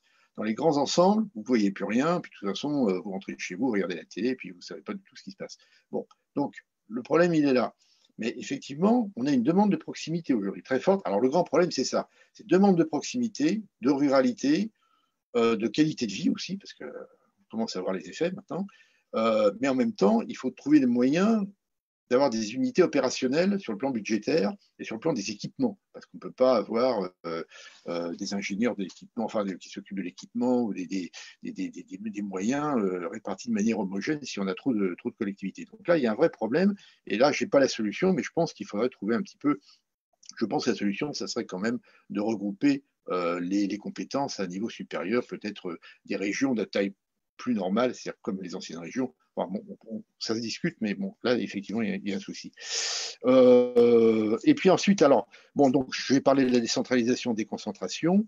Le manque de culture historique, je suis d'accord, je connais bien, j'ai fait la sociologie des députés depuis longtemps, depuis 58. Donc effectivement, on a quand même des députés aujourd'hui qui n'ont pas, la moitié des députés de la République en marche n'ont jamais été élus avant d'être députés. Donc ils ne connaissent pas du tout les collectivités locales, ils ne connaissent pas le terrain. Et ça, c'est le gros problème actuellement, c'est qu'on a quand même un personnel politique qui est hors sol, en grande partie, dans la majorité, et c'est à l'origine de bien des problèmes. Oui, alors les réformes qui sont modifiées par la suite, oui, bon, ça, c'est le jeu que je vous disais, des corporatismes de Bercy, et on vous annonce une réforme, et après on vous dit, ah bah oui, mais attendez, il y a des catégories, ah bah oui, mais ça coûte cher, alors bon, on va réduire. Bon, ça, je dirais, ça c'est toujours vu, hein, je dirais que c'est pas très nouveau. Et alors les théories du complot, bah oui, mais alors les théories du complot, c'est aussi les théories populistes, c'est effectivement, on ne vous dit pas toute la vérité, il y a les Illuminati qui illuminent, je ne sais pas ce qu'ils font exactement, mais enfin bon, il y a toutes sortes de trucs, et on voit des signes kabbalistiques partout. Bon, d'ailleurs, c'est pas pour rien si en arrière-fond j'ai quand même le douanier Rousseau, parce que c'est un complot. Mais donc, il ne faut pas être aussi naïf que le douanier Rousseau, n'est-ce pas? Donc, si vous voulez, non. Je pense qu'effectivement, derrière la théorie complotiste, il y a cette espèce d'opposition entre, si vous voulez, ça c'est grave, c'est là où la République est minée, entre une vision de la philosophie positiviste qui est à l'origine de la République, c'est-à-dire les raisons, la lumière, hein, on débat en raison, avec des argumentaires, avec des preuves empiriques, et puis les affects. Les affects, et du coup, les affects, ça peut dériver vers une espèce de paranoïa généralisée où on peut soupçonner n'importe qui ou n'importe quoi, etc. Mais je pense qu'effectivement, là, il y a ce côté affectif qui est souvent mis en exergue d'ailleurs par les réseaux sociaux, qui sont quand même des amplificateurs de haine et de dissension, qui sont d'ailleurs pas des moyens de communication, qui sont plutôt des moyens de chapellisation, de communautarisation. Hein. On reste dans l'entre-soi. Et donc, si vous voulez, oui, effectivement, bon, il y a ce phénomène un peu donc populiste qui est là, mais ça se combat aussi par la culture scientifique et par là, il y a un vrai problème de ce côté-là aussi. Bon, enfin, bon, on est dans une situation effectivement où vous avez quand même parce que ça, si vous voulez, les théories complotistes et le populisme, ça caractérise quand même une partie seulement de la population, c'est une partie qui est quand même la moins diplômée, la plus précaire, etc. Donc vous retrouvez quand même toujours la fracture sociale derrière tout ça. Bon, je sais pas. Non, Luc, c'était une tâche quasi impossible, hein, que de répondre en détail à toutes ces questions. On approche vraiment de la fin de notre rendez-vous parce que je crois que là, on est ensemble depuis un peu plus d'une heure et demie. Pierre Daudet voulait juste dire un mot sur un exemple de démocratie participative dans la commune dont il est l'élu. Je lui laisserai la citer, je ne vais pas le donner, mais s'il est toujours avec nous, je lui laisse la parole et puis ensuite on conclut si vous voulez bien, avec le sentiment évidemment qu'il y aurait encore beaucoup de choses à approfondir. Oui, Pierre, je t'en prie. Très rapidement, peut-être un message d'espoir pour finir.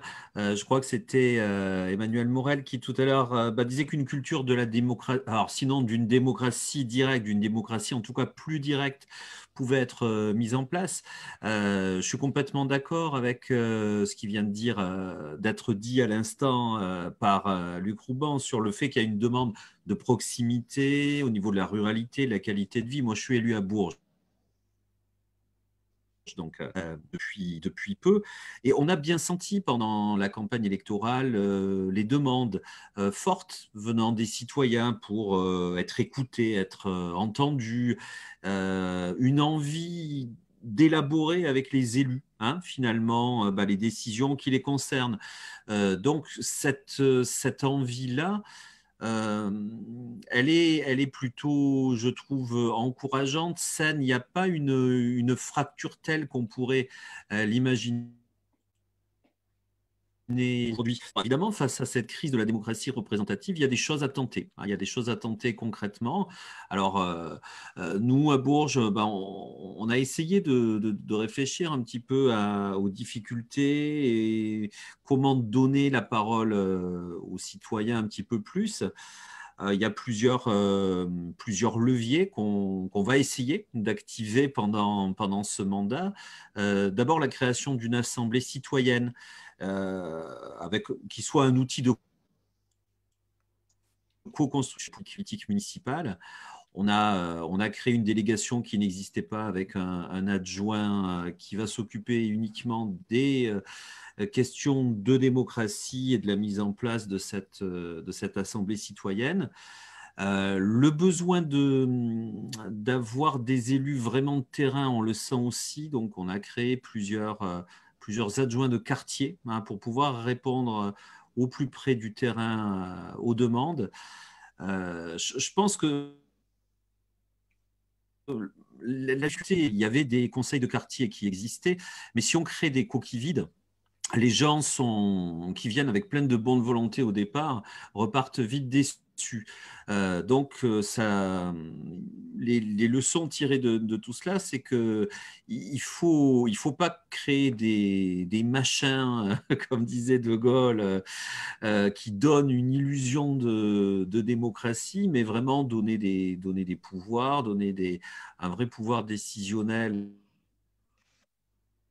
à côté de la représentation de la démocratie représentative traditionnelle, pour que les citoyens puissent élaborer avec les élus, prendre des décisions avec des élus, puissent être force de proposition aussi, et pas juste être bien consultés tous les 6 ans au moment des élections. Et je pense que si toutes ces pistes-là sont vraiment activées, si vraiment ça débouche sur un fonctionnement sain, ça peut réactiver au niveau local une démocratie qui marche mieux. Merci Pierre. D'espoir. Luc, on essaye de finir là-dessus, si vous voulez bien, sur la nature de cette demande et comment vous avez essayé de nous parler d'une demande d'efficacité, vous nous avez dit des choses sur ces dimensions-là. Qu'est-ce que le citoyen réclame au fond? C'est d'avoir le pouvoir, c'est d'être entendu par celui qui a le pouvoir, c'est que le pouvoir lui ressemble. Comment vous résumeriez, si on devait synthétiser un peu nos échanges, cette demande de participation, si elle existe vraiment d'ailleurs et si elle est nouvelle? C'est une question aussi qu'on peut se poser. Mais je ne veux pas vous en poser trop à la fois, comme il s'agit de conclure, je m'arrêterai là. Écoutez, moi je pense que d'abord cette demande n'est pas nécessairement homogène, c'est-à-dire que les attentes et les demandes ne sont pas nécessairement les mêmes dans les catégories populaires, modestes ou les catégories supérieures, et en fonction de son âge, en fonction de ses diplômes, en fonction voilà. Mais globalement, bon, pour essayer de simplifier, dans l'état actuel des connaissances, on n'a pas, si vous voulez, globalement, il y a une partie, si vous voulez, en France, de populisme révolutionnaire. C'est-à-dire, on met tout par terre, on passe à la proportionnelle, on tirage au sort, on met des référendums partout, etc. Bon. Mais ça concerne une toute petite partie de l'opinion. En fait, on est plutôt dans ce qu'on espèce d'attente de réforme, effectivement, ce que j'appellerais, disons, de néopopulisme réformiste, en quelque sorte. C'est-à-dire écouter davantage, effectivement, le terrain, être plus en phase avec le terrain. Et là, c'est vrai que depuis 2017, mais c'était déjà en germe depuis un certain nombre d'années. On voyait aussi déjà du temps de Nicolas Sarkozy ou de François Hollande, enfin, etc. Il y a cette espèce de sentiment de rupture avec les réalités du terrain. Parce qu'il y a la vie politique, il y a aussi la vie professionnelle. Il y a toutes les questions du dialogue social, il y a toutes les questions, si vous voulez. Et en matière professionnelle aussi, c'est très important d'être encadré par des gens qui connaissent le métier, qui connaissent le terrain. Et on le voit bien dans les fonctions publiques que j'ai beaucoup étudiées. L'un des grands problèmes dans les fonctions publiques, ce sont ces cadres dirigeants qui passent pendant 2 ans, qui cherchent tout de suite un nouveau poste à peine arrivé et qui ne savent même pas comment fonctionne leur service et qui n'y vont jamais. Bon, donc ça, c'est ça le problème, si vous voulez. C'est l'idée que, dans le fond, il y a un minimum de prise en considération des réalités du terrain et des pratiques réelles, au-delà, effectivement, des tableaux Excel, des moyennes qui ne veulent rien dire, ou des considérations qui tombent d'en haut. Donc ça, c'est, je pense, déjà, mais c'est lié à toute une anthropologie en France, hein, donc, de ce rapport au réel et de cette espèce d'intellectualisation qui est peut-être pas forcément, qui n'est peut-être plus forcément pertinente aujourd'hui. Elle était peut-être à une certaine époque, mais elle était portée peut-être par des gens plus sérieux sous la Troisième République, parce qu'on avait des vrais scientifiques, des vrais savants, etc. Et pas cette espèce de catégorie intermédiaire, de demi-savants, d'experts qu'on voit plus à la télévision qu'ailleurs et qui vous fourguent une espèce de poulki-poulga pseudo-scientifique. Ça, c'est un vrai problème, si vous voulez. Donc on a besoin un petit peu de revenir à des valeurs authentiques, en quelque sorte, de vraie science. Et en tant qu'universitaire, je peux vous dire que c'est un vrai problème parce que on voit cette espèce de dérive vers le n'importe quoi. Donc il faut se battre parce que le n'importe quoi envahit les médias et les réseaux sociaux. Donc si vous voulez, il y a d'une part cette idée de rester proche du terrain, et en même temps, je pense qu'il y a aussi autre chose de plus profond, parce qu'il est lié à l'histoire politique de la France. C'est l'idée de reprendre le contrôle de son destin et de reprendre la maîtrise de ce qui se passe.